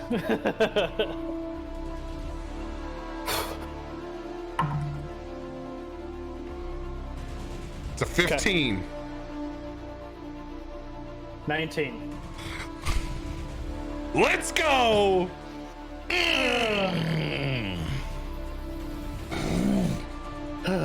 As you guys see this massive bolt of lightning charge and begin to make forth towards Arkonan's pass, right as we're about to grab him. Go ahead, RP it out. So, from the last round, my middle finger's still up, the shadow is still coalescing off of it like steam, and then I just wave it like a no, and then I speak in Abyssal again. I'm just like, oh, gosh, no, and it just says, the Raven Queen says, not today, Junior. And with your middle finger up, the second grasp of the talon adjacent from Tormund latches on to your cloak and armor as you hang there still with your middle finger backwards. Total Constantine style. With Eric flying back behind in the distance, pulling up to the side of where the Phoenix is at. You guys are currently out of combat, but not necessarily out of danger. As you make your way up through the treetops towards what looks like a very, very angry thunderhead that is forming up above. You can hear the crash of thunder and lightning. You can look over and you can actually see the wave of rain and storm brushing in from the exact direction that you guys have been tracking this entire time. I need everybody to roll a perception check.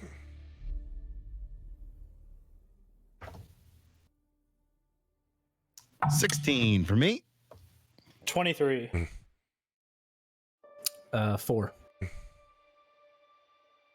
Isaac's still just too much shock of the situation. No, I was gonna say I probably voluntarily failed. You guys can actually see a bit of the woodland manse. The area that actually, I don't even know. I don't know if it came up. I think that was this only between me and you, Arkonan, where we talked about where the orcs have been. Yeah. Yeah.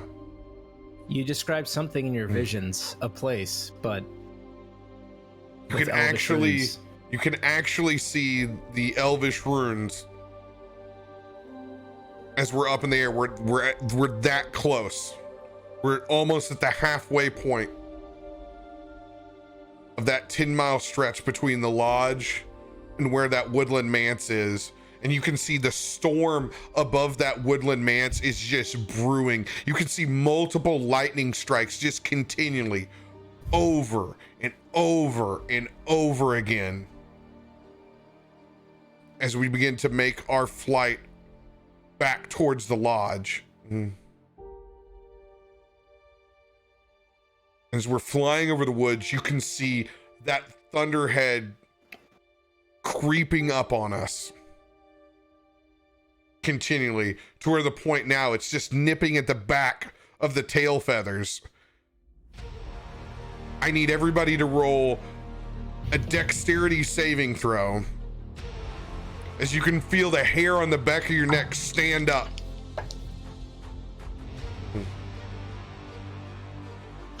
That's gonna be a 21, sir. Dirty 20. 16. Fucker. Nat 20, baby! Damn! Yeah, yeet. Let's go. As a series of lightning strikes comes in from that storm, the Phoenix dodging out of the way the best it can. It also takes your own individual strength. Isaac up on a wing, Dirakt up on a wing, rolling back and forth in between these strikes that just seem to miss. Hauling ass as quick as we can. I'm gonna roll one just for the Phoenix. It's going as fast as it can. It can't go any faster. We're about halfway back towards the lodge. Storm has crept up and over, still brewing, still thundering. Another round of lightning comes out. I need one more dexterity saving throw from everyone. 18 from Dirakt. Only gonna be a 17 for me. 17 as well. 14? 14. As we're getting into the lodge, one streak of lightning strikes and hits Issac Fitting. through the back. As we come down as quick as we can into the courtyard, full of rain.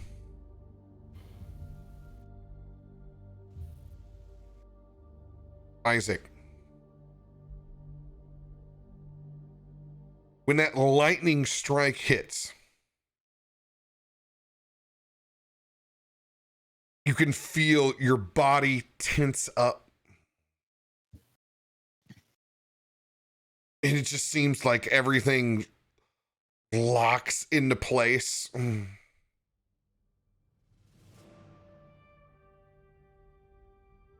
Tormund, Arkonan, Dirakt.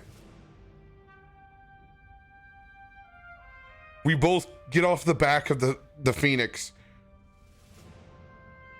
And we try, but we can't physically pry Isaac's hands from the wing of the bird.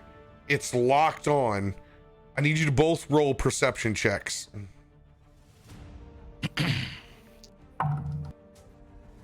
Cocked die. 11. 16 plus, what is it? 6 is 22. 22. You can see the eyes of Issac are rolled into the back of his head, Undertaker style. You can see that there's just touching him shocks the shit out of you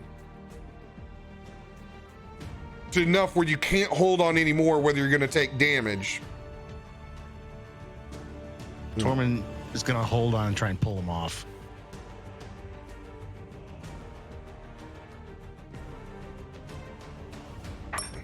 You take 6 points of lightning damage.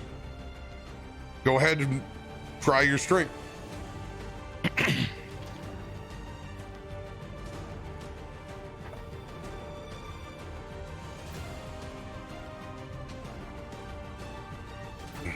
$28.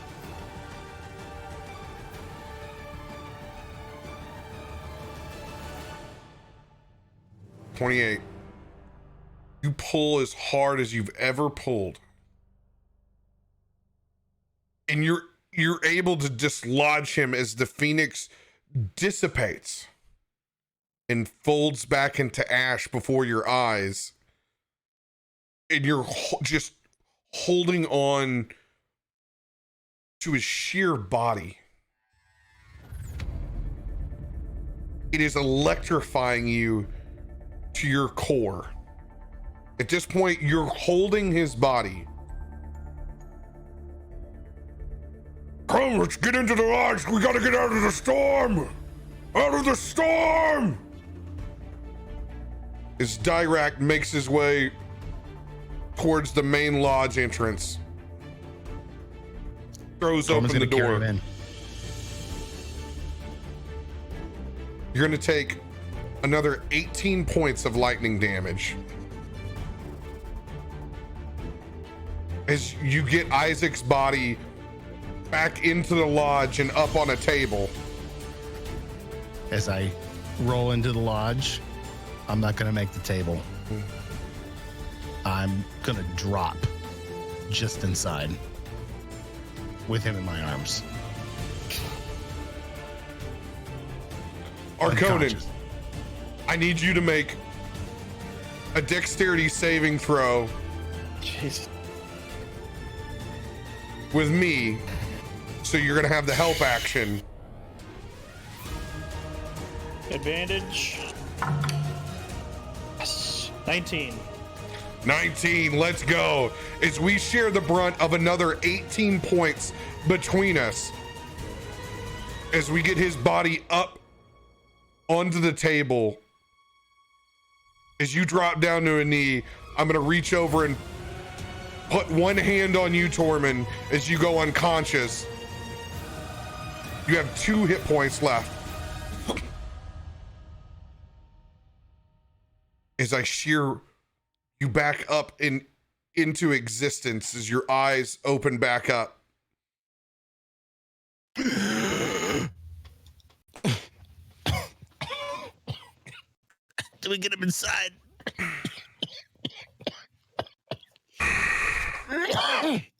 We got him inside. Good. I'm just gonna sit here. I'm gonna sit here for a minute, okay? And you look back,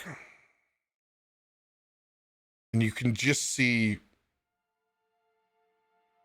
Isaac's body begin to untense, and his eyes come back. Flashback 10 minutes ago when the lightning first hit.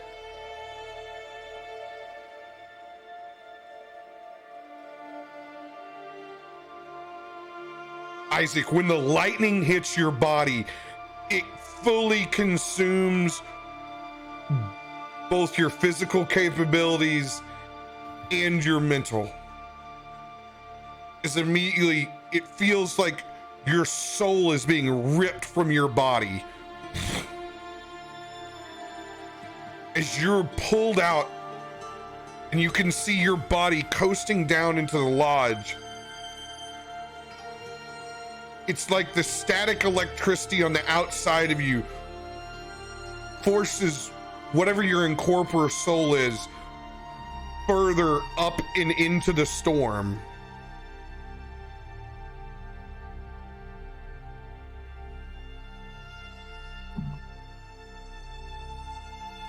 You've been running from me from quite some time.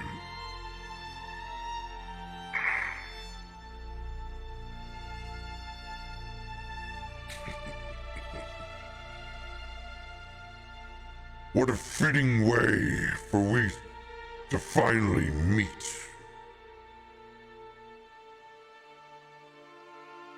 Isaac, all you can see is just clouds and storm around you. When you finally are able to clear out, it's like you come into a chamber, rectangular in shape. Inside this thunderhead, you can see electricity and lightning forming all around you, and it circumvents in this room that go up to 2 large blue eyes, like you've seen now twice before.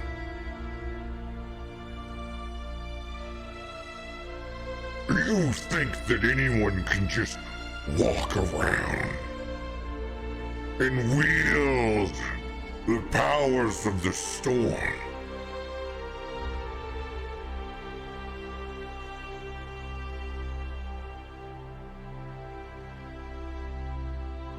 I am living proof of that.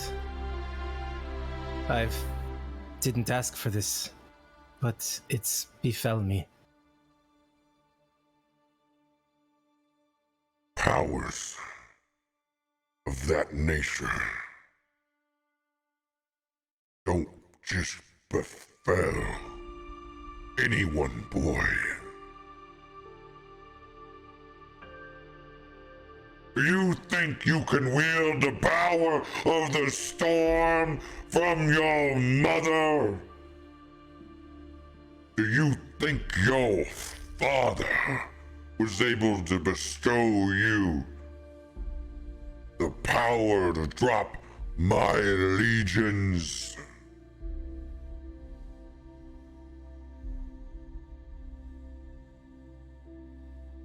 Isaac, I need you to make a wisdom saving throw.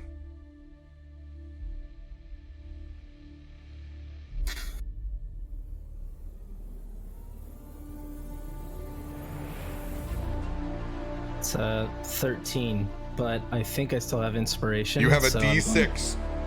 I'm going to use it. Fuck. 15. 15.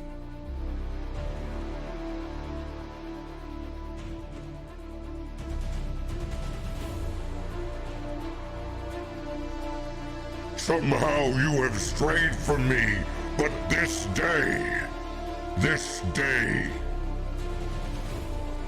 you have come back forth to me.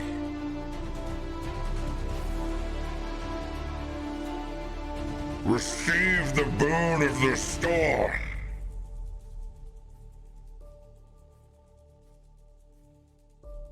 And come back home. What is your new chosen name?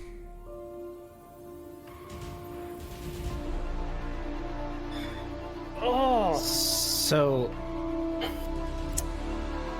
there's this moment where Isaac flashes back to when he was a boy, and he has this dream. And in this dream, he sits on a mountainside, staring at the vast world in front of him. And the storm comes rolling in. And as he's sitting there, he realizes he's alone. And he has no one. He has nothing. So he sits and he watches the storm. And then this man approaches him, featureless. But the only thing he remembers are his eyes. His eyes that seem to pierce through to the very depths of who he is. And the man asks him, "Why are you sitting here and not sheltering from the storm?" And as a child, I look up with tears in my eyes, crying. And I look up to him and I'm like, I have nowhere to go. I have nothing. So I might as well sit here and enjoy the show. And the man, he looks at me and he looks out at this orchestra in front of both of us. And he says, "If you have nowhere to go, then it is better to embrace the storm. For when you embrace the storm, you become the storm."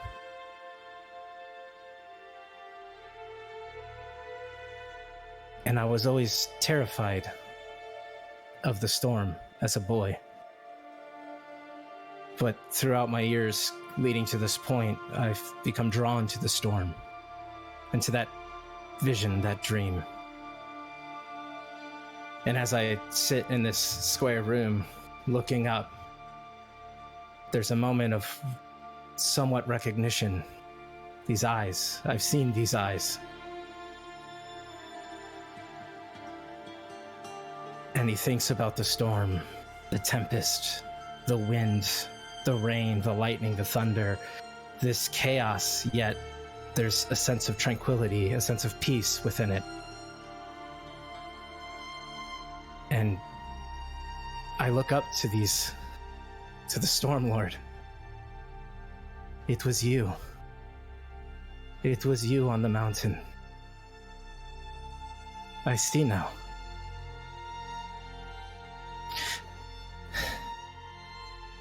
My friend told me that there would come a time when I would understand who I am meant to be. And to this day, I have been running, not from my father not from my family, but from the storm. There is some things I can do in this world, and I am willing to embrace the storm. I am Gale Everstorm. And it is great to finally meet you.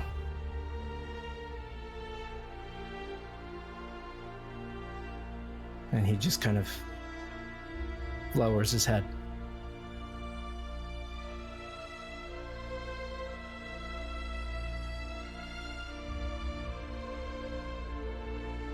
As you lower your head,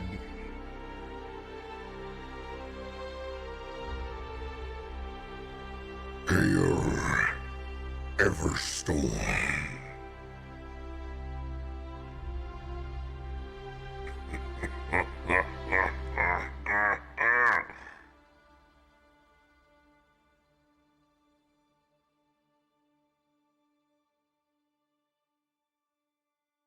by just a wisp,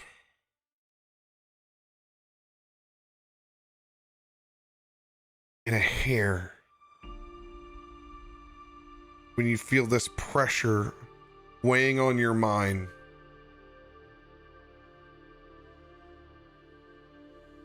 it's for the first time you have everything you've ever wanted in life. Acknowledgement, recognition, place. Feel like who you are for the first time in your own skin. You think about what this storm did to your new friends. And you snap back up. And your eyes come to.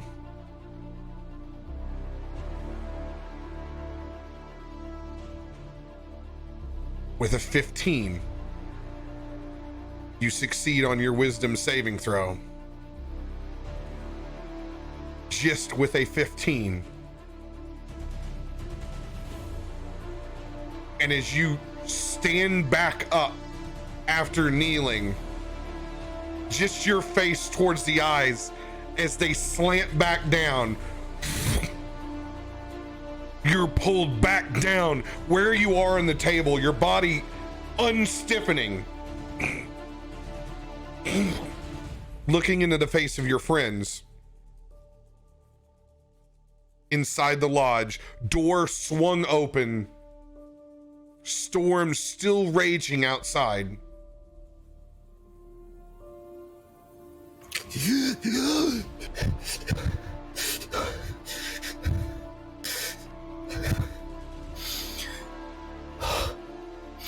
He's alive! He's alive!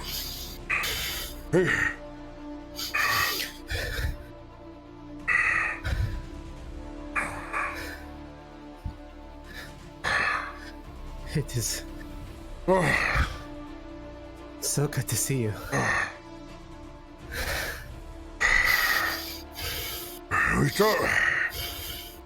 We thought we lost you for a minute, Isaac. We thought we lost you. Is everyone okay?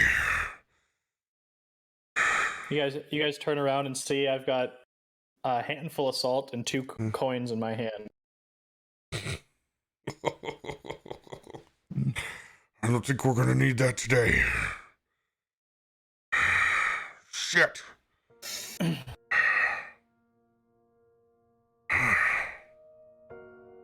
I scream for Pell and I say, Pell! Master Arkonan! Master Arkonan! Is it... Pell, we're doing the safe room tonight. In a safe room, we haven't had to... Oh, that's not good, Master Arkonan. Alright, we'll prepare. Corwin! We need to get the room together! And so Pell and Corwin start clearing the tables out from the center of the room, and as they're doing that, I start drawing all over the floor. Let's see where this damn spell is. There it is.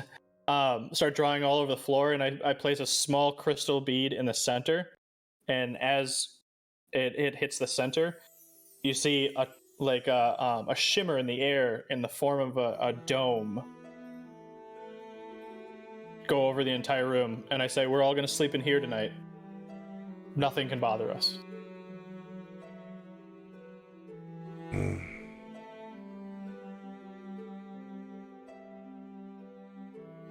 So, you're casting Leomund's tiny hut? That is correct, sir. So, in my campaigns, Leomund's tiny hut you can flavor as a smaller version of mansion. Yes. So, while it is still an ethereal dome that is up and over, you have free reign to design anything on the inside of this as you wish, as if it was your own treehouse.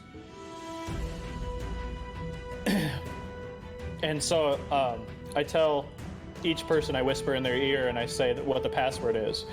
And the password is thread. And at first you're very confused about it's a random password. It's, something you might not use in everyday life. And then you walk in and you see across the top of the dome are what look like just single threads, but thousands of them stranding back and forth. And at the end of each thread, it seems like a little glowing light back and forth across each other. And at the far end of, obviously, like everything, it looks bigger on the inside. At the far end of this, you see a great statue of a robed woman rising up. And there's a hood over the face. And you can see she's her hand is kind of covering her face too, as if she's taking off a pewter mask. But you can't see the face because everything is hiding. The mask, the hand, and the hood are all hiding it. And as you start to focus, all the threads seem to actually go behind her and come out from her at the same time. Dope. And all the beds are stuffed with what look like down, but it's black down. And as you get closer, you realize it's raven feathers. That's awesome. As we all make our way in through that dome, pushing through, saying the password, we see the scene that Tim has laid out before us. I immediately grab one of the chairs and set my old ass down.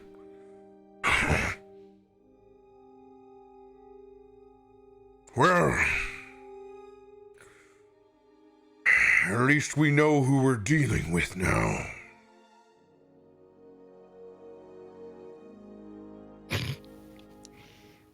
Tormund's walking over to a bed using his tribor axe as because he's fucking hurt.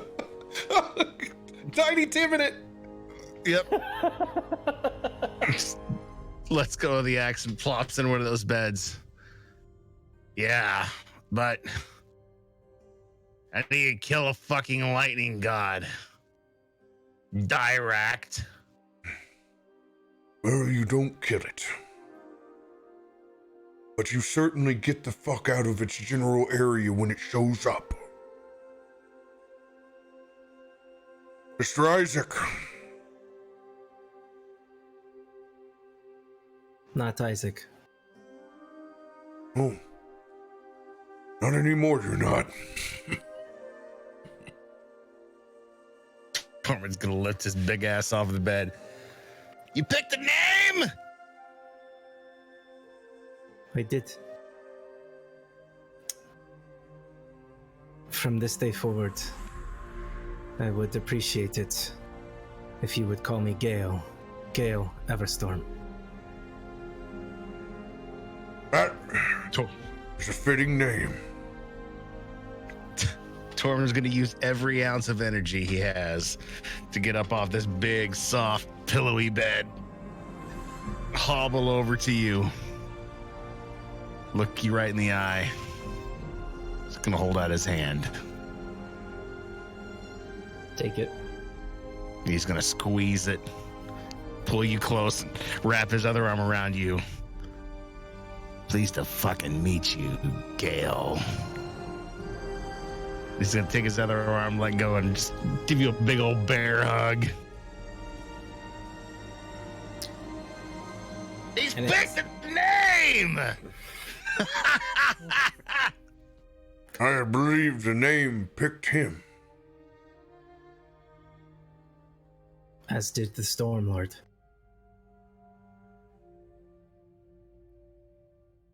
Well, I can certainly understand why you didn't fit in a noble house in Neverwinter. That is quite clear. The boy might not know how to skin a buck, but he does now. But not many people know how to control the storm. Has it always been that way? Your birth? Yes. I see. Well, we understand now what has caused the chaos that has entered your woods, Arkonan. Talos himself is seeding the land with his own brand of nature and chaos.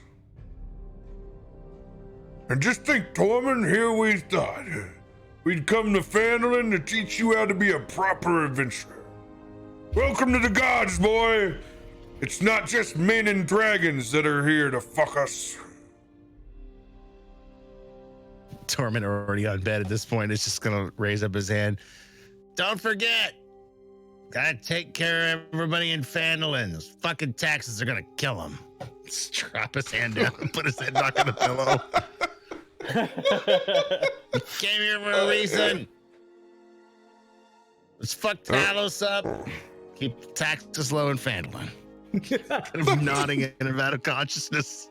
Kind of like your grandpa after Thanksgiving dinner. Yeah, me and Griff's been there for a while. I look up to the, like, as he says that, I look up to the statue and I just whisper, death and taxes. Death and taxes.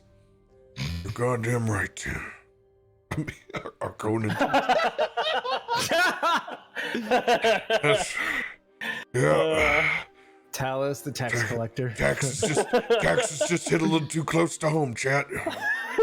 Just a little too close to home. It's the real final boss in D&D Online. The IRS. Ultimate raid boss. Yeah. I think for a bit, Gale would sit probably at the entrance to the hut and just get kind of cross-legged, and he would just peek through the door and just watch the storm. Oh yeah, and you can actually touch the outside. What looks like, is this a stone building on the inside? What does it look like for you, Tim? Is it You actually can't see the corners. It looks like it goes on forever. It looks like it goes on forever. So it's a creepy kind of magic house style, but when you do get to the edge, you're able to place your hand up and it ripples just enough in the fabric and you can look out and it creates a portal directly out to the storm. Yeah. While you're in this meditation and Tormund is conked out from sheer exhaustion, we'll go ahead and everybody receive a long rest. Yes. Thank God for some small miracles, because I needed it. God for Dirakt. I just took that steed on 6th level before you last one. I was like, I took it. I was like, okay, I'm gonna take a GTFO if like if we need it. Like if we get placed in a situation, I knew I had a good moment where I could drastically alter things up and around and go, okay. Now, Here. RoBear, quickly before we proceed, I want to know something for Gale. Do I still feel that sense of wholeness, that sense of this is who I am complete? Or does that still feel disconnected now that I am not within the presence? Oh no, it sucks. It's the duality. It's like you just left Narnia for the first time after Lion the Witch in the Wardrobe. Yep. Aslan. Yep. It's You would go see Mr. Tumnus again? That's what I figured. it is the feeling of knowing you would never get to see your grandparents again kind of pull. Like it was like you just had the last conversation in your dream and it pulls and it tugs on every bit of you.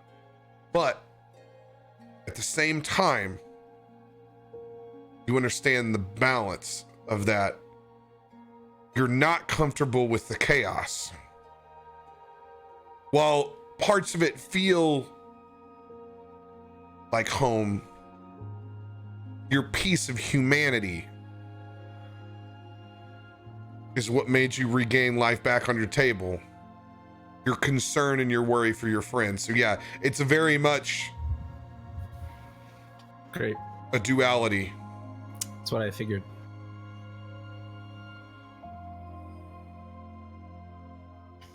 Cheers to that. Salud.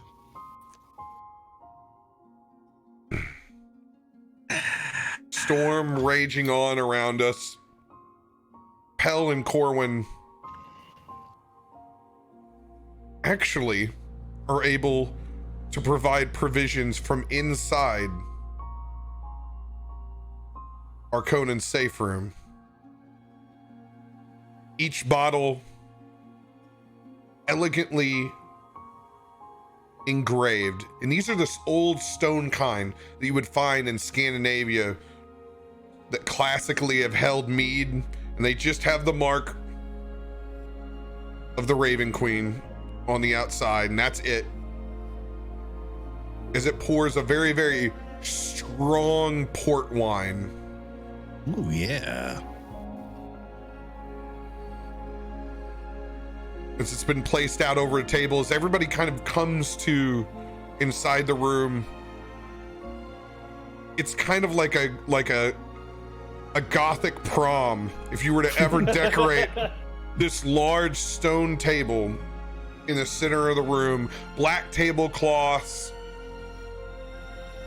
black goblets, in this theme that looks like every time you look at anything, it seems like it stretches on forever. You sit down and there's actually a fully prepared feast waiting for everyone. Game hen leg quarters, butter tucked up under the skin and crisp confit style, herbs on the outside, a large section of mashed potatoes with yet more butter and garlic. Yeah. And just the right amount of roasted vegetables to cap off the table. Tormund, this is what makes you rise up out of your bed, not smelling salts, not Dirakt telling you to wake up for the 15th time. Oh. Pal. Is that roasted beets? Oh, yeah. You know, Master Tormund, it's incredible what you're able to work with when you have a little bit more knowledge than the access of a god. You found some rosemary too. I can smell it. Oh yeah. I didn't find any of this. You can thank Master Huntsman Arkonan's god for that. I just do its bidding. Look around and see where he is. Well, I guess the Raven is another god we can thank. Is that what this is, Arkonan? Oh, the Raven Queen guides everything. And he points up to a little bead, like a little thread, and he plucks it a little bit, and he goes, "This could be you. This could be yours. But also, this one could be yours too." She is the one who guides us through the fate in life, through death. She carries you to the other side. Sometimes she decides not to carry you. And you just come back. So what you're saying, Arkonan, is, well, Morden may be the god of the working man. If your Raven Queen only cuts the string this long, he's only a working man for that long. Exactly. She does know her herbs, though. I will give her that. I smell butter, too. Man. Yes. She is fiercely loyal to her acolytes. Therefore, we eat well tonight, thanks to Arkonan, as well as our safety. But I fear, gentlemen,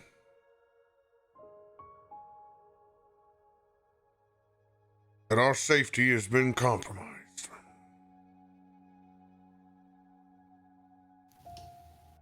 Dirakt, as Tormund says, his big ass at the table. If we're going to live another day, at least want to know the name of the god that we're thankful for. The Phoenix, Morden. What's your Raven Queen's name? You just said her name. Her name. No one knows The her Raven name. Queen? Nobody name- knows who her. And I bring Tormund over to the statue and I say, "Look up. Look at her face. You don't see a face. She's always hiding. No one knows who she is. But You look the up, rumors are." Oh, and there's no face. It's a statue where each time you look, you can see the outlines, you can see the feminine feature, but every time you go to look closer, it's not there. rumors are is that she was once mortal, but wanted to be more. And so she took it.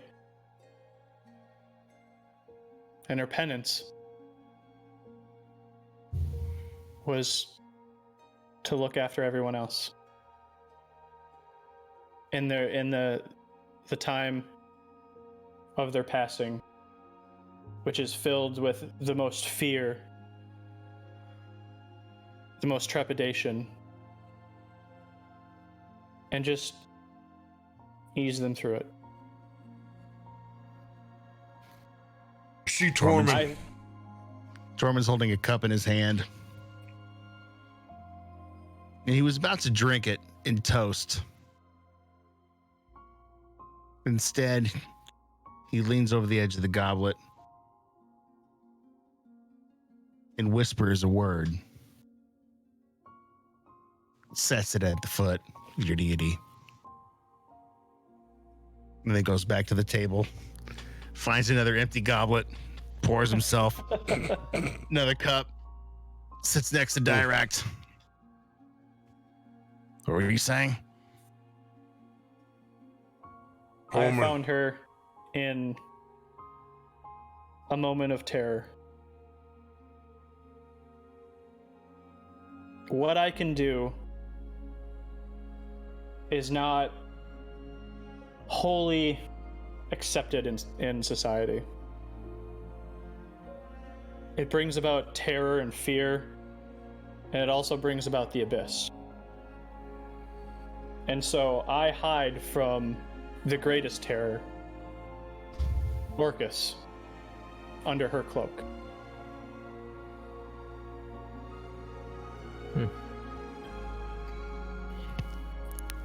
Direkt, it seems, two of you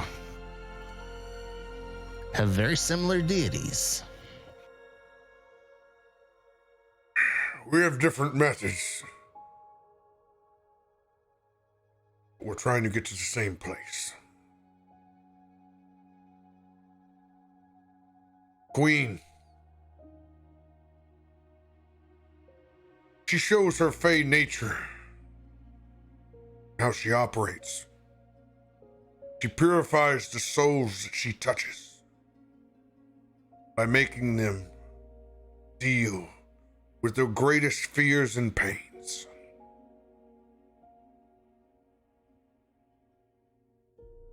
That is a way. I respect that. Quite often misunderstood. But you have to understand that everyone has a means to an end. In a world that is full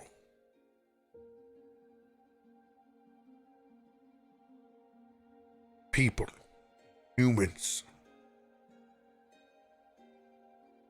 all trying to be judged by their intentions, it is comforting to know gods you can look at their actions. May not always make sense, but if you look at end results, those actions speak louder than the intentions and the words.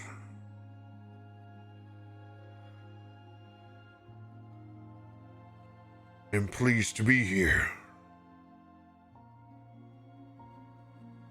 Thank you, Arkonan. Allow me to propose a toast then to my friends, to our lords and gods, Bahamut, Morden, Shanti, the Phoenix, the Raven Queen, and our newfound friend, Starting to Mr. work. Gale Everstorm. Cheers.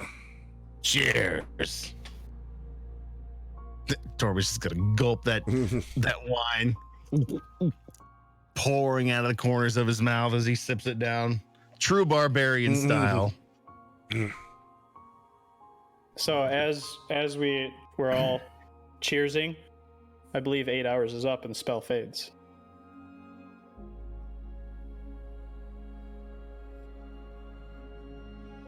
So we're just cheersing in the room now.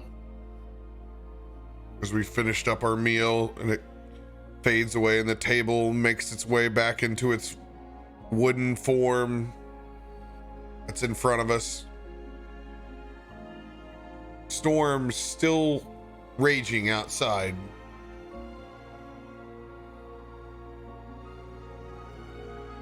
Gentlemen, we have a choice to make.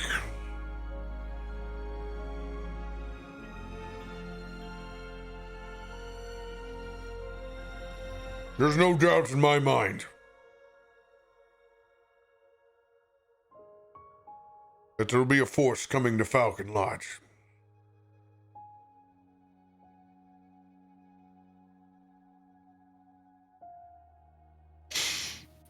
We have a choice to defend this place.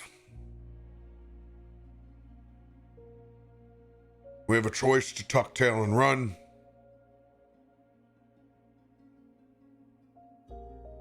We have a choice to take it straight to him.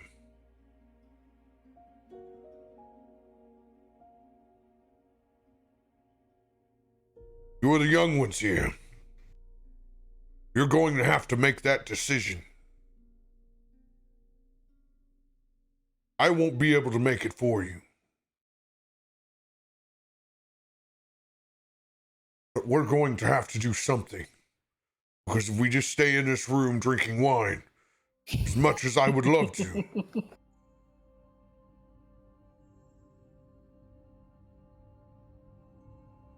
we will all find our way. Having an awkward conversation with Raven Queen.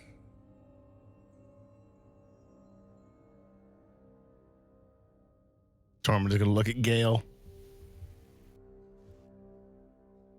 I'll look to you, my friend. This is your quest.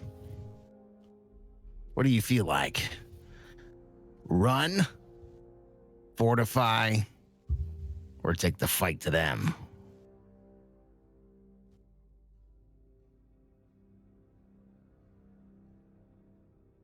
I am torn. I'm afraid I feel like I am part of putting you all in this predicament, and I do not wish that upon you. You have put us under no such predicament.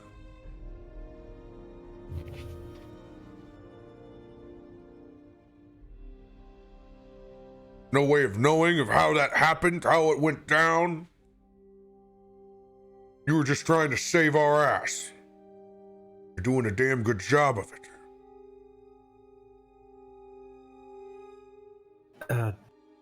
Arkonan, Yes. do you have a hammer and some nails?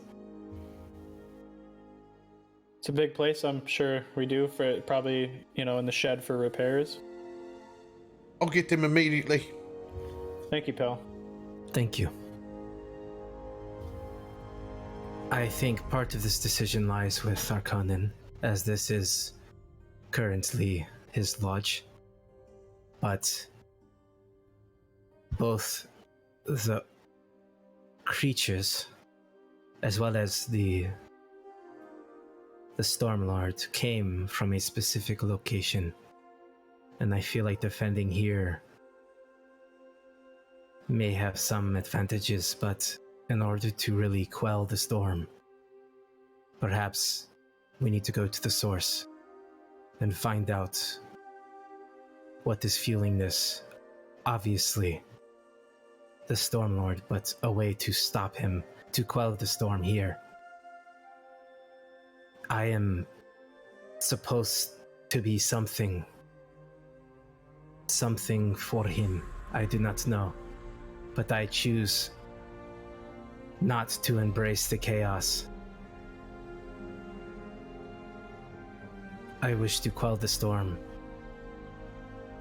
at this moment, and I will be honored to do it by your side. But this is not just my call. If you want to run, we run. If you want to stay and fight here, we stay and fight. If you want to charge through the storm and go to the source, we do that. Whatever the source may be, I do not know.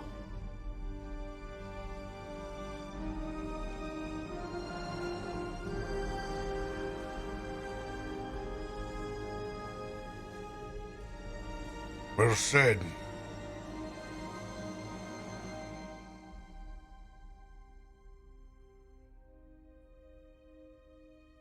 Omen, or Conan, what are your thoughts?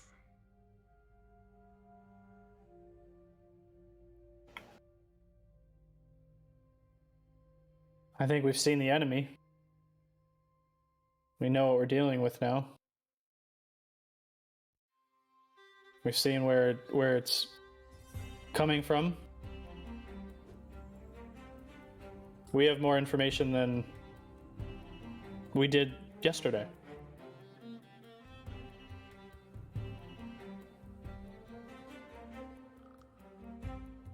I think we should go after it.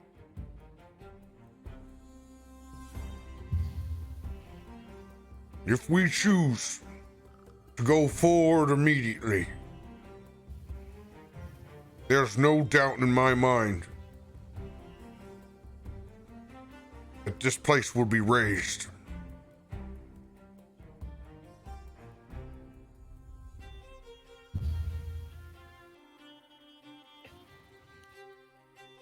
Tormund's gonna look at Arkonan. You wanna go chase it? Sacrifice this place?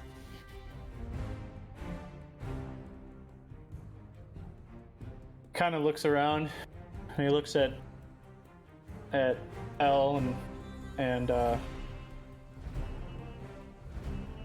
said, "This is their home, more than it is mine.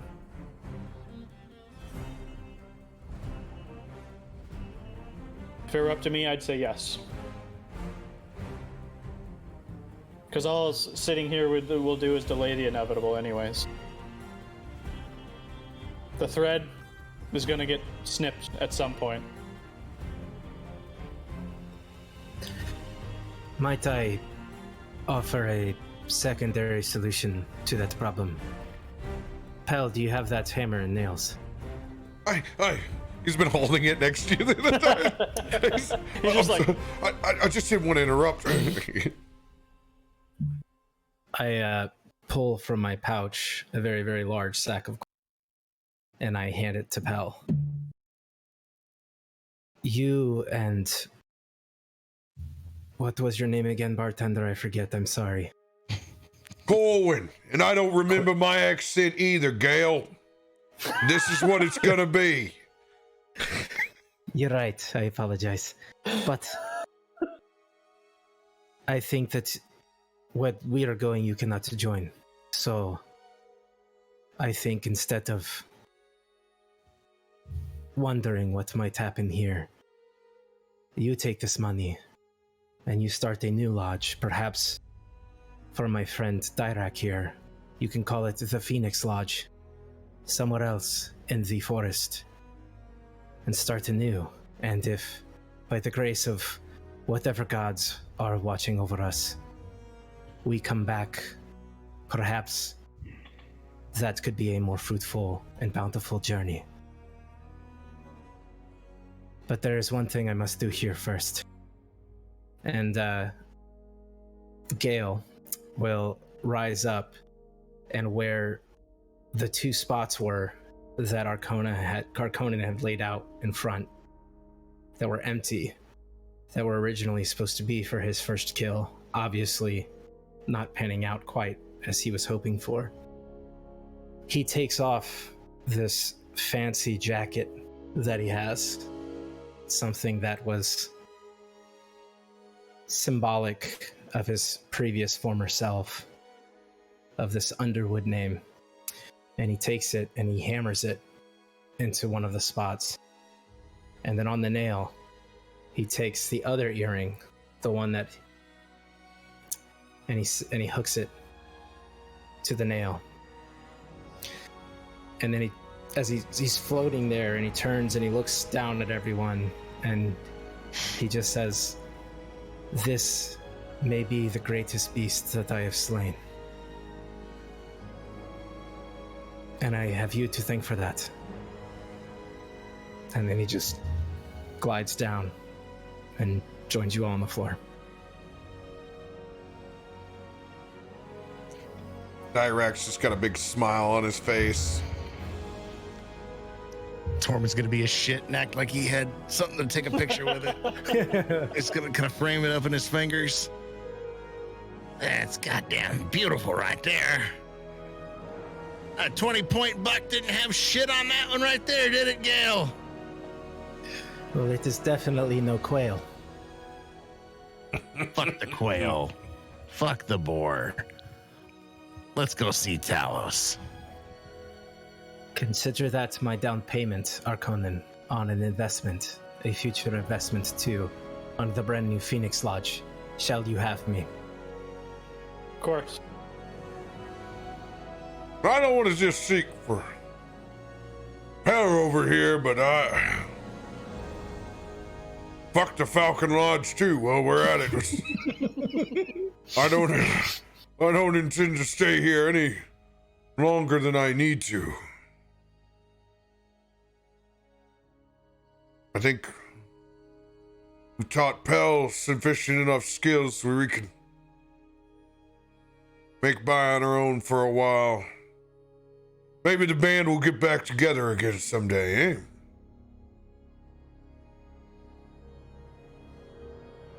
I think it's in our best interest to get the fuck out of here.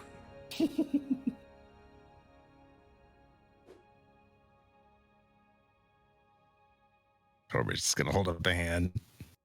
Happy trails, boys. Oh, let's go get our shit. And you see both of them walking to go into the back. You can see where the statue of the Raven Queen was. The actual goblet of wine is still down there. Pell totally snatches that shit and throws it back for his second drink in 14 years.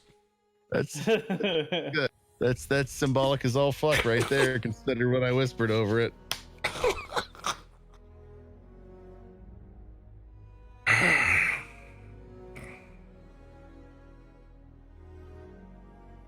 If we were to abandon this place and move forward,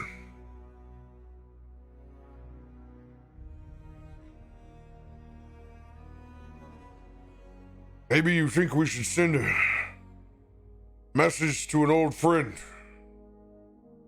Tormund.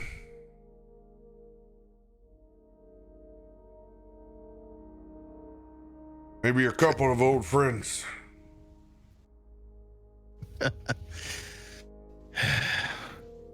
If I only knew how to call a fucking werewolf. It'd be nice to have Bo on our side for this one. Fortunately, we have no idea where he is in the woods. But we do know two people in the same city. Who you thinking?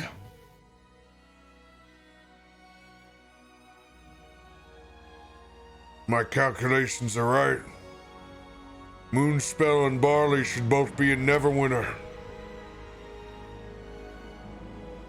Tormund's gonna get this big shit-eating grin across his face.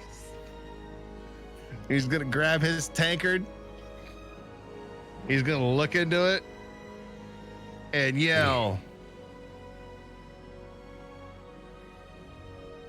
"Brain Barley, if you can hear the sound of my voice, I need you to get your ass to this fucking Hun Lodge as quick as you can and bring a fucker named Moonspell along with him."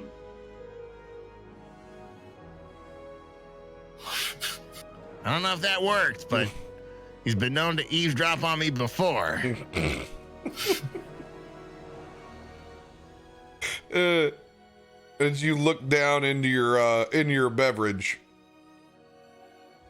still a little bit of wine left over from the evening that lingered. You look down, you see a ripple. It's harder because you don't have the same foam that sits up on top of beer, but you'll be damned if you couldn't see a smile in that glass of wine. But hell, it could just be the alcohol.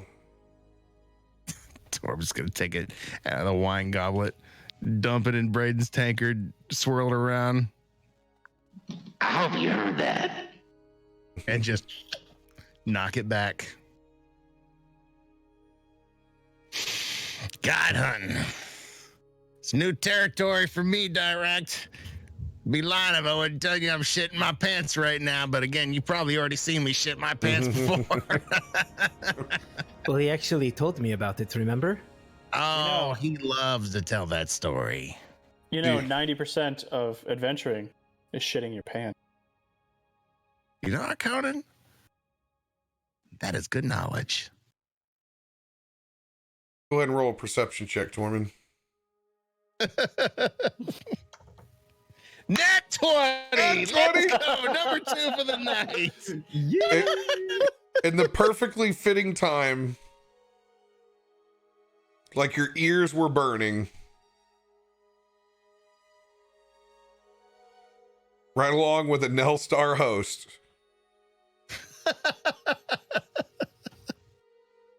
You'll be damned if you can't hear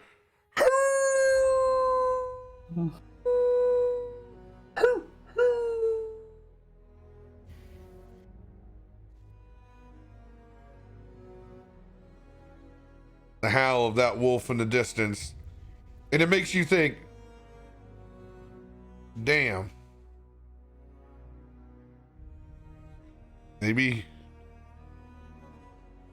you do know how to find him.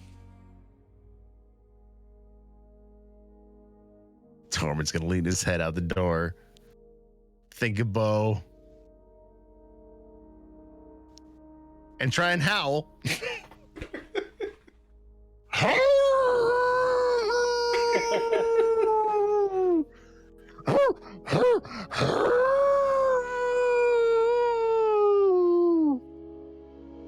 It sounds a little bit like you got your dick pinched in your pajamas, but go ahead and roll a survival check. As he does that, I hold up a 6, and my mage hand holds up a 7.5. And Gale is just like cleaning out his ears. 21. 21. You can hear in the distance that howl back.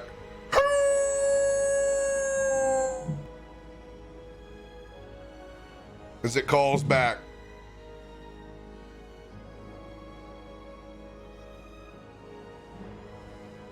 I'm just gonna lead out one more time. Just give it one more roll. Whoa! If you're out there, we need your ass. Ugh.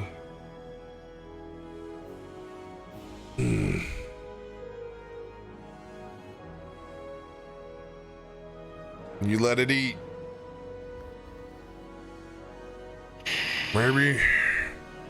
Maybe our friend will show up. Hopefully all our friends will show up. Because if we're gonna kill a god, we're gonna need every person we can fucking pull together.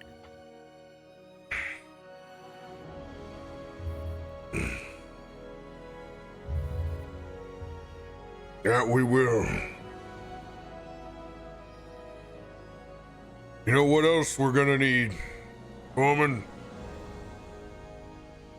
We're gonna need a fucking montage.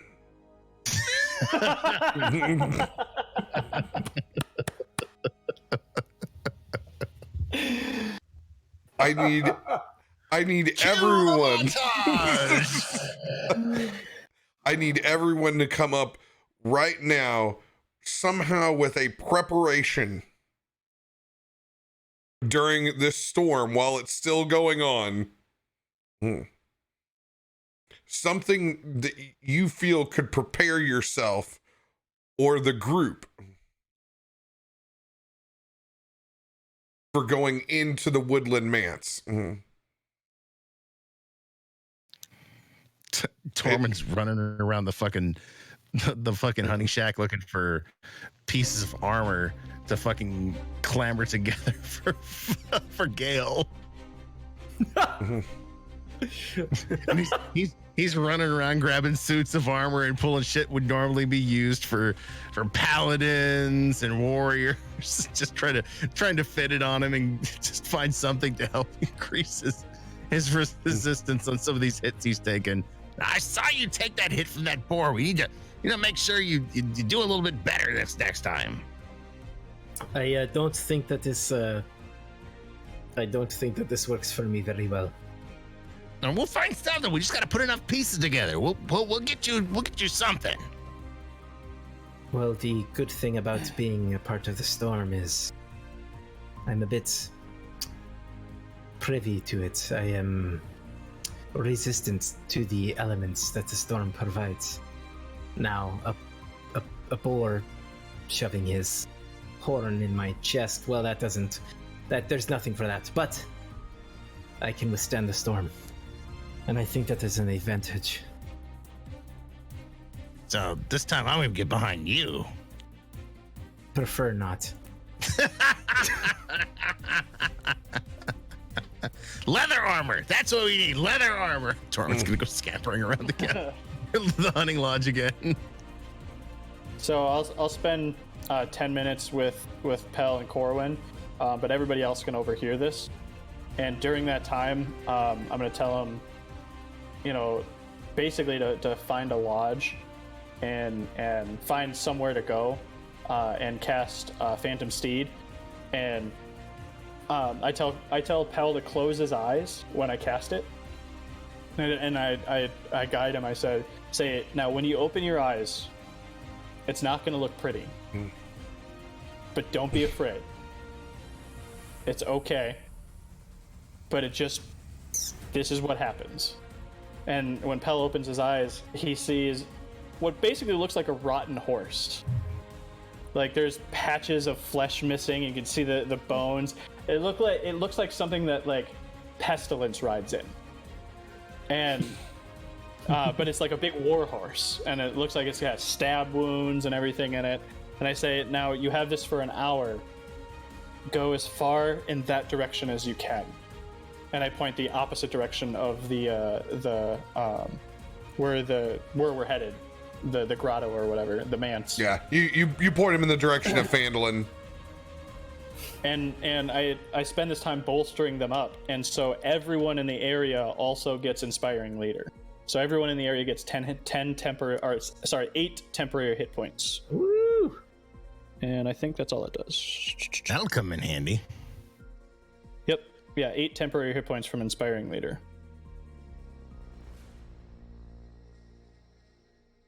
Thank you, Master Huntsman. I appreciate my time at the lodge.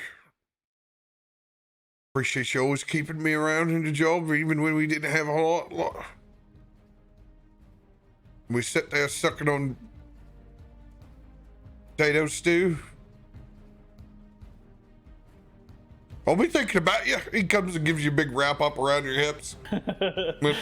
And Pell's actually bigger than Arkonan. Mm-hmm. Like you didn't see it before, but when he comes up next to him, he's actually bigger than him. Oh, nice. It makes it even better. He gives you a big Marvin the Martian stuff. Yeah. Not Marvin, but yeah, I can't remember his name. You know what I'm talking about. Because Arkonan is very thin, very like bony and wraith-like. So like, but you don't see it until somebody, like Tormund or somebody else stands next to him. And he just whispers in his ears, and said, "The Queen will bring us back together. We'll see you again."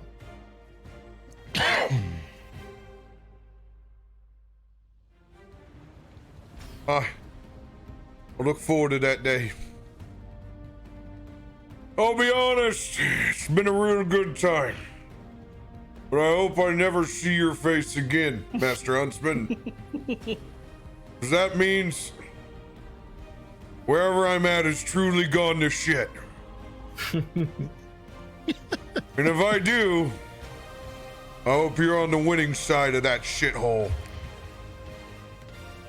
Gives One you way to find out. a handshake to a big hug. Thank you, Master Huntsman. And him and Pell hop on that steed and make their way into the distance.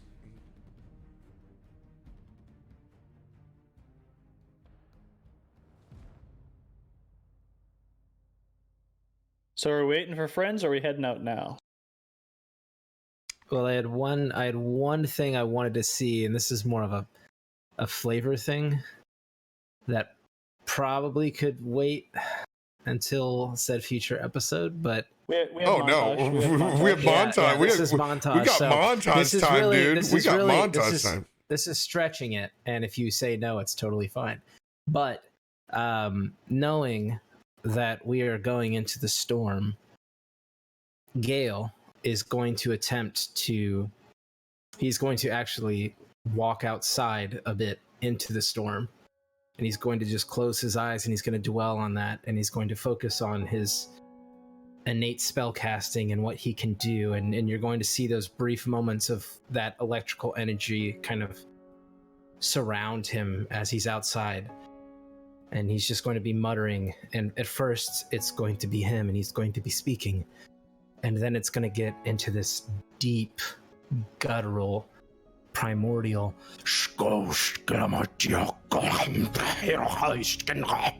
and he's just going to almost, you see this like life essence tear from the inside of his chest, and this like crackling lightning, and then he's going to reach out and beckon the group to come to him, and then he's with his eyes kind of flaring, he's going to touch the forehead of every single member of the group, and he is going to attempt to give every single one of his party members resistance, the same resistance he receives for lightning and thunder damage. And as he taps every single head, you feel this shock, and there's this light blue scar slightly on your forehead. Just glows for but a moment.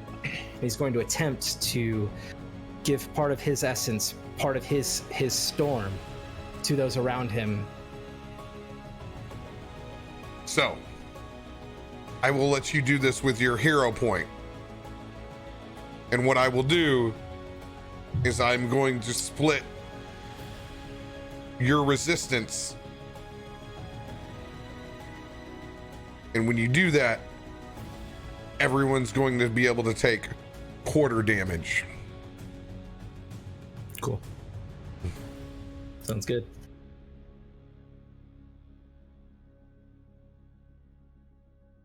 Including myself, right? Yes. Yeah, you're going to take a little bit of that pain to be able to protect your friends. And after that's done, he just kind of exhales. I hope that this will help as we go into the heart of the storm. For it is not just boars or orcs, but also the storm itself.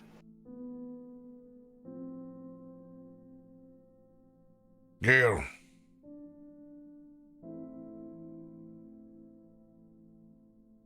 It's an incredible gift to remove a piece of yourself and give it to us.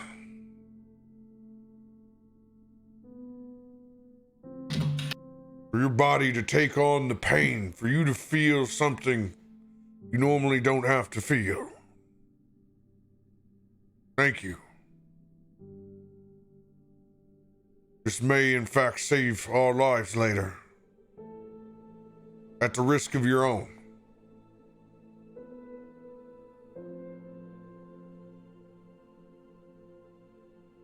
Well,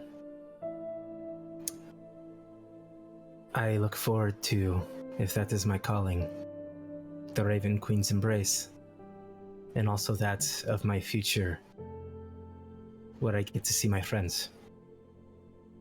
And if there is ever a time for me to go, well, I would think that the name Everstorm would fit in this narrative. Thank you, all of you, for giving me a piece of what I've been missing. Myself. And I hope that you can carry this piece with you for as long as the Raven Queen allows. Hey. As do I. No offense, Arkonan. But I hope me and the Phoenix light every fucking thread you got over there on fire. For as long as this old ember's still burning. Yeah. If we've put all our affairs in order,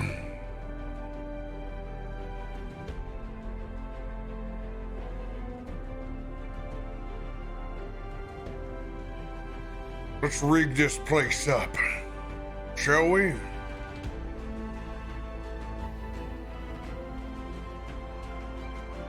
I think that's a goddamn good plan.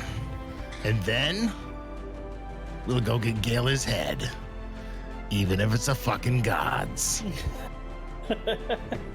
I need everybody to roll survival checks with advantage.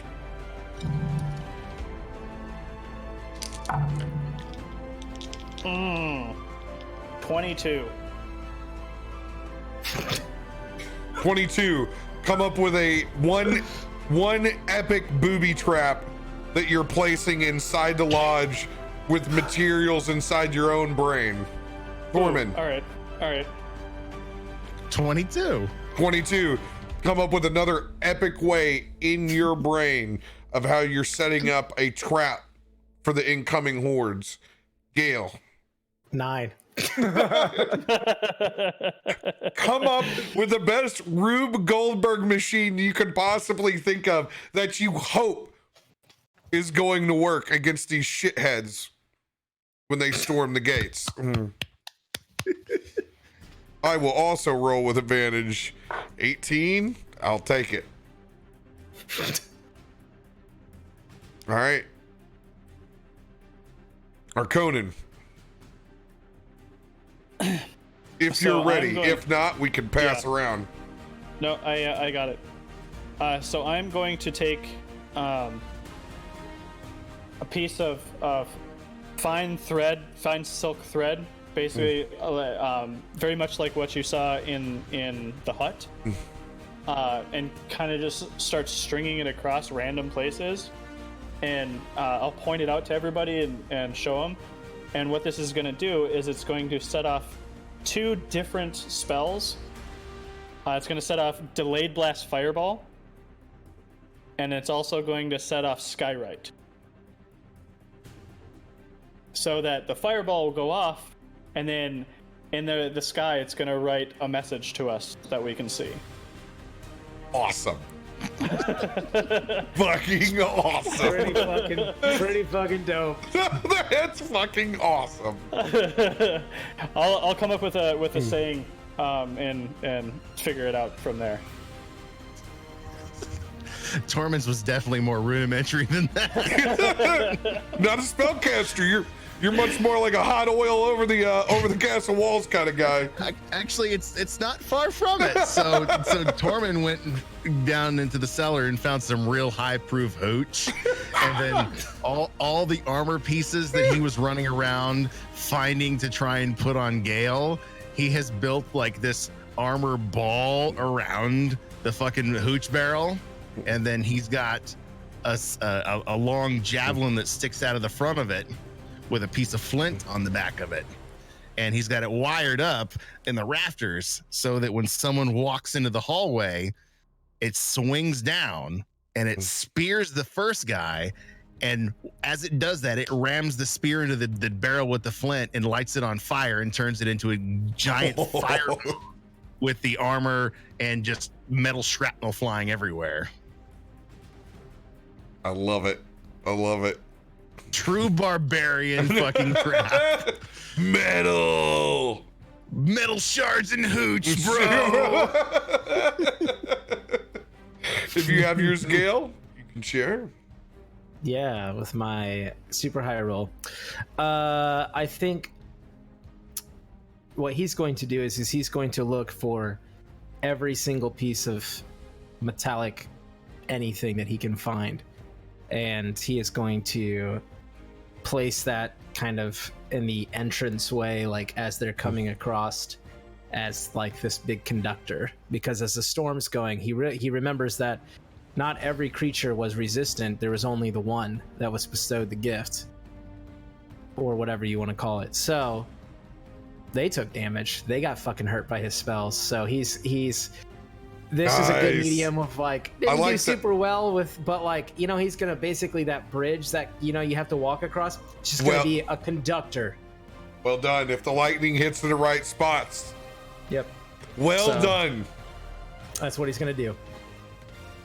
Well done. And and also he's going to, just as a flavor piece, at the very center, he's got this gold signet ring of House Underwood that he takes off and he places right in the middle of the bridge, as just like, this was me. And like, that's just the last little flavor piece. Oh, that's awesome. That's fucking awesome. And I will remove that from my inventory. Bye, bitch.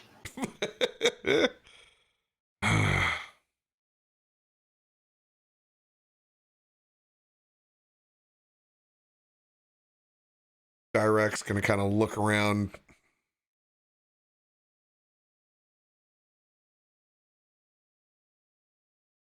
Thinks to himself, seeing everybody come up with some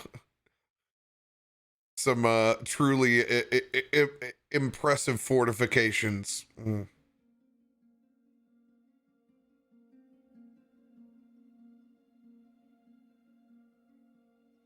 he's just going to go over into the middle of the courtyard. He's going to begin concentrating. Closes his eyes. And the wings unfold from the back. Spark and ash as that form of the phoenix comes up and over his body.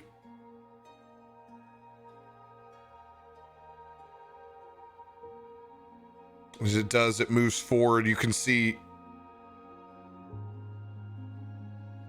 that fire and ash begin to harden in the shape of a large phoenix totem.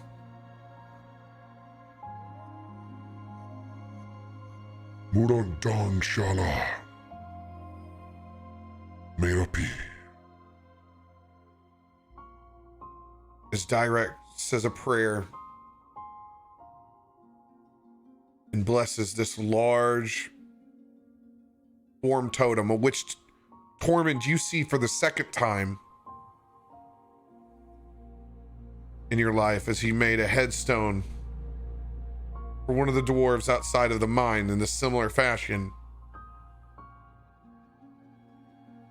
But you see as he walks away, he wipes the ash across the top of the phoenix's head.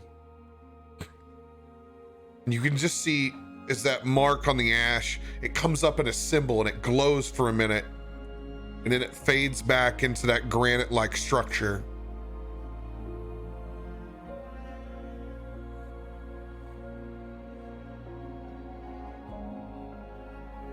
As I walk back past Tormund,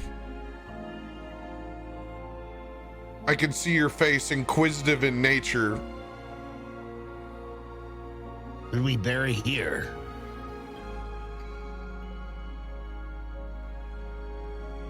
Tormund.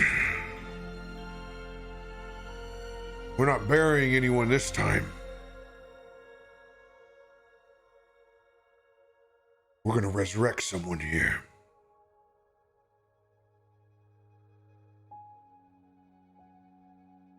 And on that note, we'll end this week.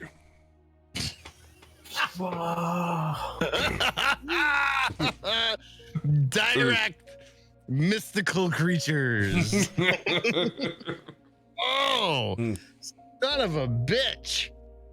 Always got the ace card hidden somewhere in his pocket, doesn't he? Always got that card. He's a man masquerading as a 6th level adventurer.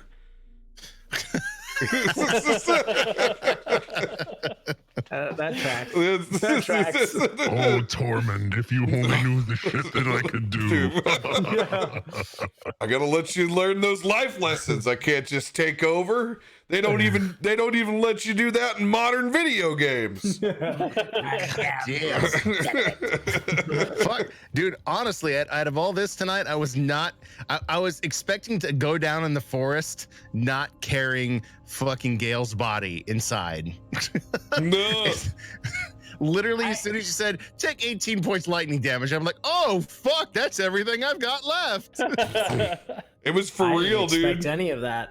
I was like, So what have I done? Complete 180. Yeah. What have I done?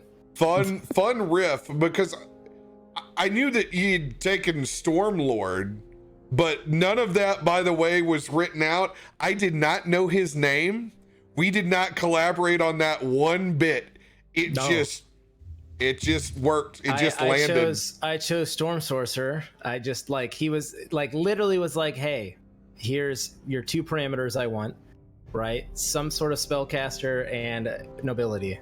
That was it. That's all he gave me. So I created everything, and then for this to intertwine and work its way as it has in what you've already planned is just blowing my mind. And I had this vision, I was like, holy shit, last session, transformative, and then this session transformative, but in the complete opposite way. And I was just like, oh my god, what the hell am I doing?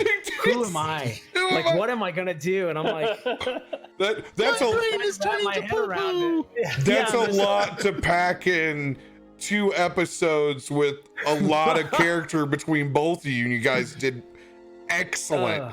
And people know more about your characters in 2 episodes than a lot of people get over 10, 15. But it all worked. And it was, you have to have extreme measures for stories like that to unfold. They don't just happen sitting in a tavern on a Tuesday night. Yeah. And all of the literally the stars just kind of aligned for that kind of storytelling to happen. And when you lined up one more shot with that, the board, and I didn't place him there like on purpose. I literally just drug him over there and go, oh my God, this is the perfect time. You're not supposed to know about Talos until I had 2 different spots depending on whether you were going to go to the Woodland Manse or whether you're going to defend the fort, whether you get to see the eyes again. And there it was, it happened. I was like, oh my God, he's a sorcerer, he's a Stormlord. This is fucking great. So I just got to go in full improv mode and be like, I'm bringing you up, bitch. We're taking you up into the sky. And then for that to be all work out was just really a stroke of good luck.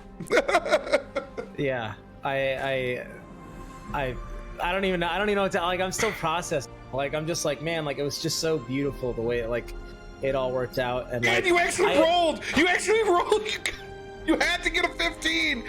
Like, I was like 13. I've got inspiration. Thank you, chat. You saved my life, because I don't know what Isaac would have became, or excuse me, Gale Everstorm, had he not saved. And so it's so good. It would have been a lot more. I would have left you with a lot more in your brain than just your friends. It would have been, you know, who are these people anyway? You know, do I really know them?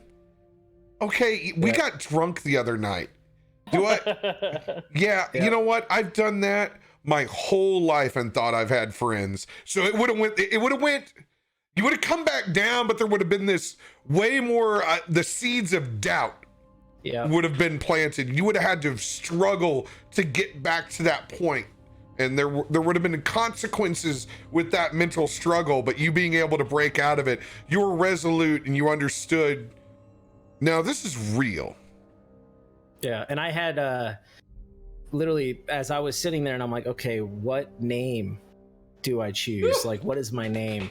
And I went and I started thinking about this literally for nights. The chat was asking earlier, like, oh, like, did you think of a name? Or like, it's literally been nights of just like, I had an original idea and I tweaked it like several times. And then I was like, you know what? Like, the Gale of the Storm is like perfect, you know? And then like, I am always and will ever be the storm. So I was like, I was just kind of like pulling these pieces together for that. And I had the idea of this dream, but like that was not the way I intended that to go.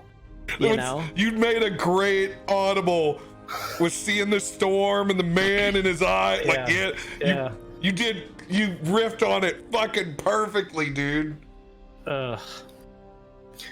Gave you the good butterflies. You're like, oh God, on the spot. Yeah. That's good improv work right there. You killed it. You fucking killed it, man. Yeah, I felt so bad at the start, though. I'm not gonna lie. I was like, "Oh my God, I killed us all." I killed us all. Fucking TPK that shit. Some fucking lightning bore. Sweet. Good job, Adam. Good job, Isaac. I mean, like great. Tormund's over there getting beat on. Oh, dude. Arkonan's over there like, I'm fine, bitches. You took not a point of damage. Yeah. You took the roll of memory on that one. You're like, hey, I'm gonna sit back here and just cast spells and fuck you all. Yeah. I know who I am. God, I felt so bad. I was like, oh my God, what have I done? But like, you know, you have no idea what's at play, you know? Like, no, man, you just so good. You just do, and you let the story unfold, man. Man. It was fun. I got to rock out my new healing stuff that I haven't got to do. That was dope as fuck, by the way. The descriptions, Tim, like those descriptions you guys do are so awesome. I live for that. I try to do that as well because I think it's such a good visual of like this is you and this is how your power manifests, you know. And so it was the so flavor. Good. So as a DM, I run like at home games. I run a lot of stuff with miniatures and shit like that because I like building, I like painting and stuff like that. I just love like the zen moments of painting. But like at cons and local game stores, dude, I run Theater of the Mind the whole time. Yep. Like I warn my players when they sit down with me. I'm like, I'm gonna run Theater of the Mind. So if you can't visualize this, you're gonna have a very hard time because there's actually a mental condition where you cannot visualize. Yeah. And I've had players at my table that do that. But like, I just love that's how I grew up. The reason I chose D&D over Magic when I was a kid is because I didn't have money. You know, Magic decks cost $4. I didn't have $4. Like I was poor as fuck. So I played Prison Rules D&D. Like we had little pieces of paper that we put in the cup, or we had the twisty cups. We had all sorts of like crazy shit to come up with D&D. Like even coin flips sometimes. Like we had Prison Rules D&D for sure. That's all D&D, man. Can I get a Tormund? Even Tormund. Prison Rules D&D. Yeah. But no, even Tormund when he's like, "Oh, I rage," and you see the flab just. I am a badass, and I'm like, oh shit, that's super cool. Like, oh god, when he gets angry, it's like, oh, you gonna see the muscles and you gonna feel the pain. You know what I mean? Like, that was, I was like, I'm mildly attracted to Tormund right now. Tormund's kind of a badass dragonborn in his own mind. Oh yeah, no, for sure. Like, you're sitting there taking beatings from like 5 orcs, and I'm over here like, ow, stop it! You want orcs? Stop it! Stop it. Yeah, come on, you got there in the shit. Yeah, a little bit. It's terrifying. Muscle Wizard it. So good. Muscle Wizard That's how that works. No, he did good. Odds were rough. Odds were rough. I mean, you had to have good dice rolls to be able to get through it. There was always a chance you were going to be on the run. And I stacked it where I was like, there's a good chance, probably 75% chance we're going to have to run. But you let that up to the dice. You see where it goes. You guys could have pushed forward and could have had boars on top of your heads rolling in there. Because I certainly didn't write this episode out. All I can say is Tormund's door! So for you guys that don't know Tormund's door, it's all because one of the first episodes that he stood in a doorway and he literally did the old school D&D. Well, they have to come to me. And he did. He had the classic moment. They gotta come through me. No, but they didn't have to come through me. That giant fucking ogre threw like, I don't know, was it 2 nat 1s at me? It was something ridiculous. You got snake eyes, and like it was. You should have been pulverized in that spot, but like it made Tormund his swagger. It's where his little bit of confidence and cockiness is, where he thinks that he is the wall. And that will always. So Tormund's door is always his call. Until he doesn't, Tormund hold the door. And he lets. And I feel like that's just like everything. Tormund's like Tormund's boars. Like he's gonna get struck by lightning. Tormund's storm. Like it's just like everything's gonna be his. He's a single-focused barbarian. What do you want from the man? So that 100% like explains one of the gifts that I think it might have been BRM posted of like Hodor, like when Hodor warped out. Yes. So there was a moment in the mines where he walked away from helping hold the door for me and another NPC, and we both failed. And when we got bowled over, it resulted in the deaths of 5 other people. Oh, fuck. This is where Tormund got slapped the first time. For the first time. Because he I don't know, you were like, I'm going to this other place, I'm clearing this other spot. And I was like, Oh my God, but it was one of those bridge gaps between we ended the episode where a giant rat was smashing down this door, and then we started anew. It's hard for you to feel the same threat level. So, radio's like, nah, man, I'm gonna check this top spot to make sure that doesn't happen from the other side. And because of the dice rolls, we let the ball over, we got bowled over, and dude, everyone died. Everyone died but us. It was a rough episode, man. It was a rough episode. Everybody fucking died. We're like, let's just get the fuck out of this mine. Yeah, but you know what? If you look at the entire shape of it, it changed Tormund's mindset. It changed his character. It was the learning lesson. And that's what needed to happen. And you know what?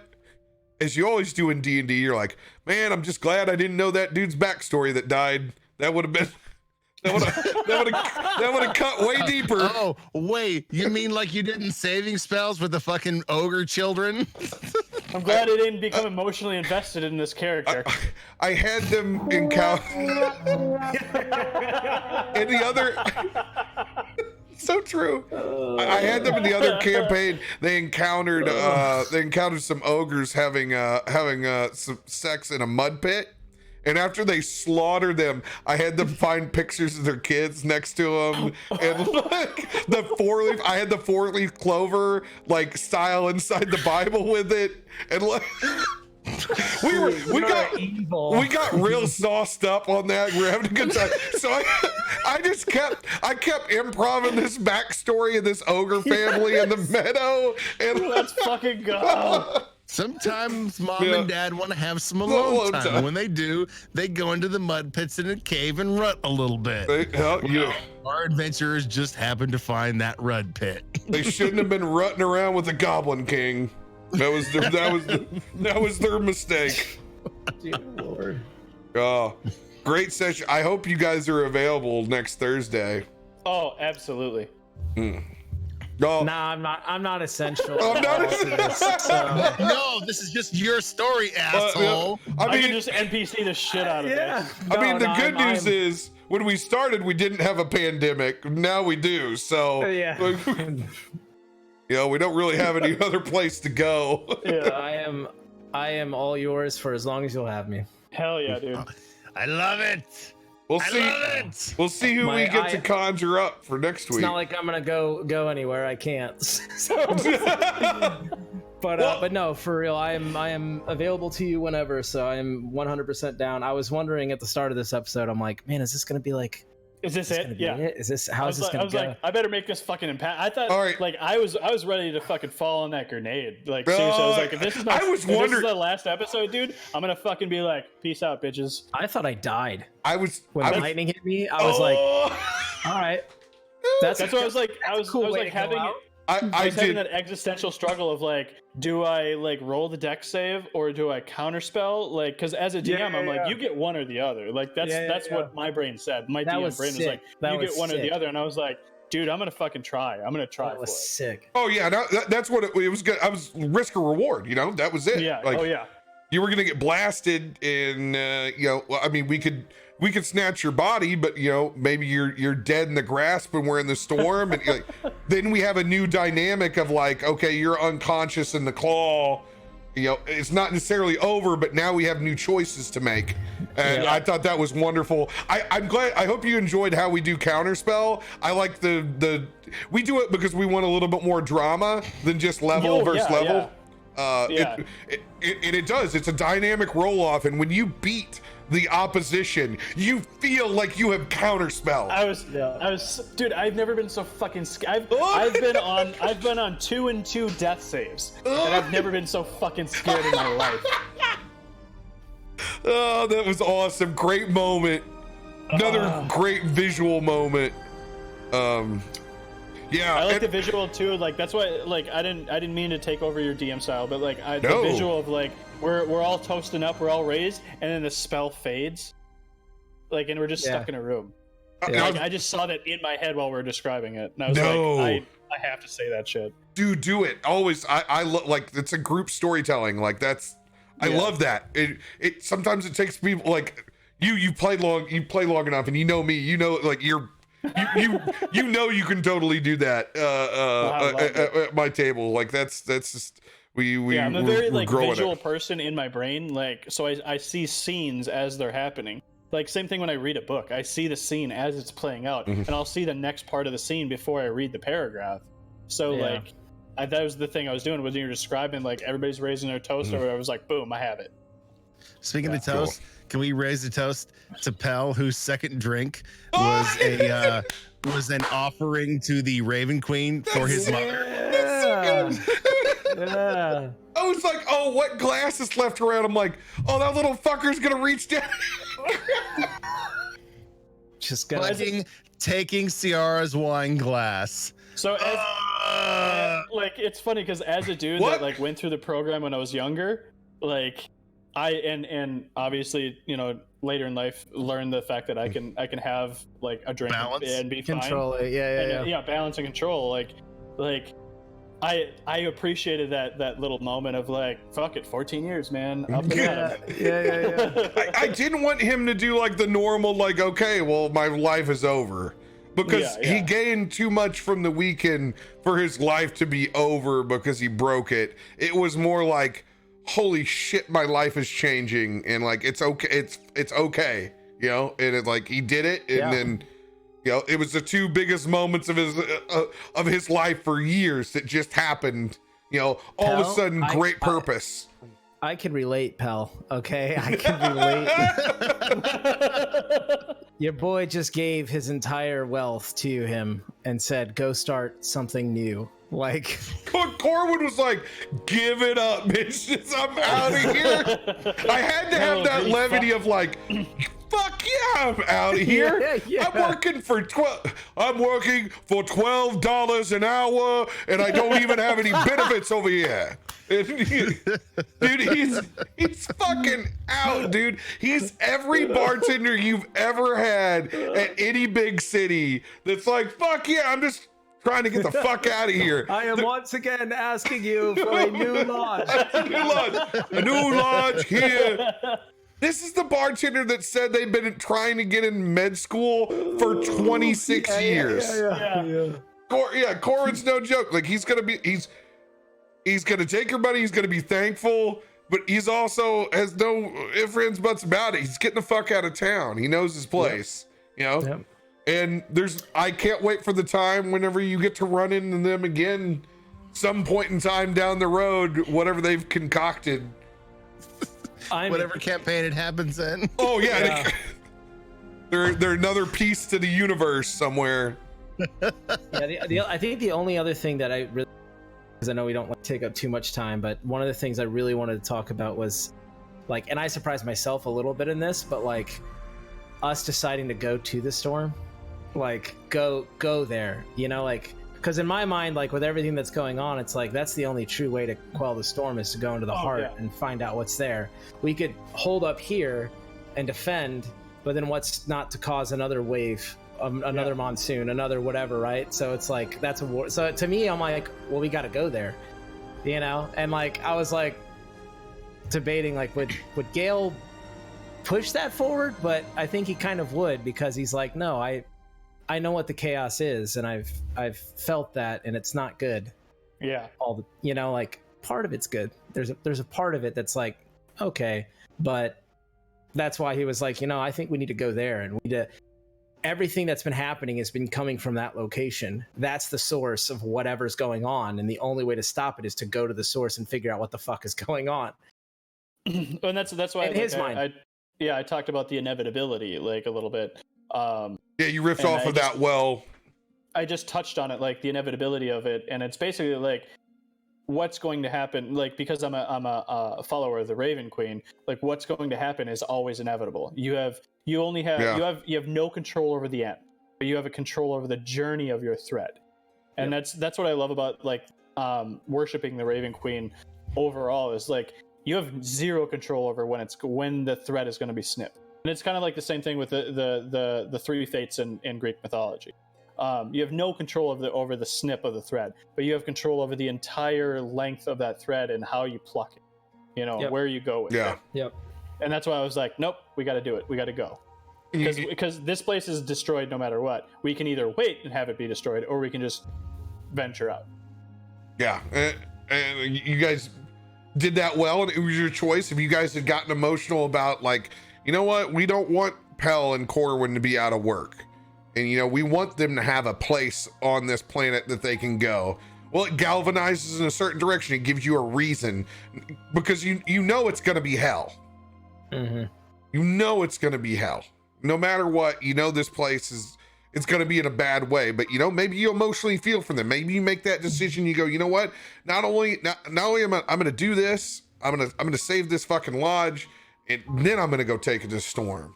It was your choice to do what you wanted, but seeing the state of the lodge where it was at, you guys kind of came to that, you know, realization that, you know what, it's the people, it's not the lodge.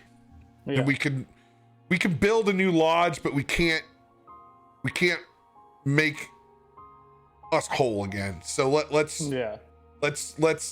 leave the lodge and take it to the Storm, see what we can do. And obviously knowing that, okay, well, maybe we can get some more help. I mean, going in, you know, by yourself and essentially a patrol, you're thinking, man, it's probably a lot worse there. You know, maybe we're gonna need some more help. Yeah. You're at least getting Braden Barley, because I know I'm gonna be at the game. See, but literally called every person we've had in this campaign. We called him. People might show up. You never know. I'm excited. You never know. You never know who might show up. We'll weather the storm together. You know. Yeah. I'm very excited. Hell yeah. Hell yeah. We'll see. Because you never know. You step up to captain's table, you might wind up dead. Well, like that's the best part about this game is like, nothing against players that do this, because like players play how they play, but this is us in our imagination. Like, what do you want to be? What would you love to do in a situation? What would you love to be in a world? Like, I want to be the fucking hero that just steps up to the plate and knocks it out of the park every time, or steps out of the plate and swings for the fences and only has a fucking 150 batting average, but every time he fucking hits it, he hits that shit Babe Ruth style. You know, but he still swings for the fences, and sometimes you know, sometimes it fucking lands you on your ass and you die. Sounds familiar. Every time Tormund swings. Pretty much. I think that you know, having a little bit of mortality based off of that first encounter that you guys had together is going to make it a much more compelling and interesting encounter when you take it to the Storm and go to the Woodland Manse now. Than just if, okay, we waylaid, you know, if we threw it in there and we just, you waylaid a handful of orcs and we move on. Now there's like, no, like you guys kind of got instant stakes. You know, you were able to kill, you killed, fuck, these things transformed, and there seemed to be this presence of this god that prevented you from being able to do what you normally did. So it's going to be cool to see that dynamic go and play out. And you know, it'll be what the hardest part of next week's episode. The hardest part is going to be figuring out how I'm going to get you guys through combat quick enough so you guys can enjoy your RP time. Yeah. It's going to be the people will be so unsatisfied if they come to your episode and they have to just sit there and watch dice rolls for 3 hours and they don't get any love. Dude, I've ran tables of like 11 people. It's horrifying. No, that's just no. Yeah, it's a lot. Yeah. We're gonna do our we'll do our best to make sure we at least get an hour of RP in with some and spots in between. I've been learning even on my style to try and figure that out. Like, how can we break up a fight a little bit so it's not just a slog, so we can get some good dialogue in. I love that, like, you could see where like when like if you look back at the if you look back at the tape, you know, if you view the tape and you look back, you could see where we're like, we were all just kind of like, this is harsh. This is gonna go on for a bit, whatever. And you could see you as a DM be like, all right, here's the moment where I introduce this new element. Yeah. You know, this new like, fuck you, you know? And Here's it's the either new, like eat the a shit. god coming down and swiping down and smiting everything, and you're like, you guys are saved, yay! Or it's like, you guys are fucked, what are you gonna do? What are you gonna do? Yeah, And we got option 2. Good times, my friends. Thank you. I loved it. Thank you, chat. Thank you. Thank you for Thanks for viewing. that inspiration. You guys are amazing. Like, none of this They would are. be possible without viewers supporting No. CaptainRoBear. Like, plain and simple. Yeah, and they're so wonderful to everybody that comes in the first time, and very, very appreciative. And that's so difficult with any chat anywhere. You guys do an awesome job, man. Love you guys. As a second now, that I'm not a virgin anymore. Second time on Mixer. Like, I gotta say, You're fuck yeah, experienced. Mixer. Fuck yeah. Like, This straight up. You guys are awesome. This community is pretty fucking awesome, man. When my PC comes in, you motherfuckers are gonna see me. So that's I love it. I love it. And on that note, we will wave goodbye to the VOD. Be good to each other. Be safe. Take care of yourself. And wash your fucking hands. You filthy animals.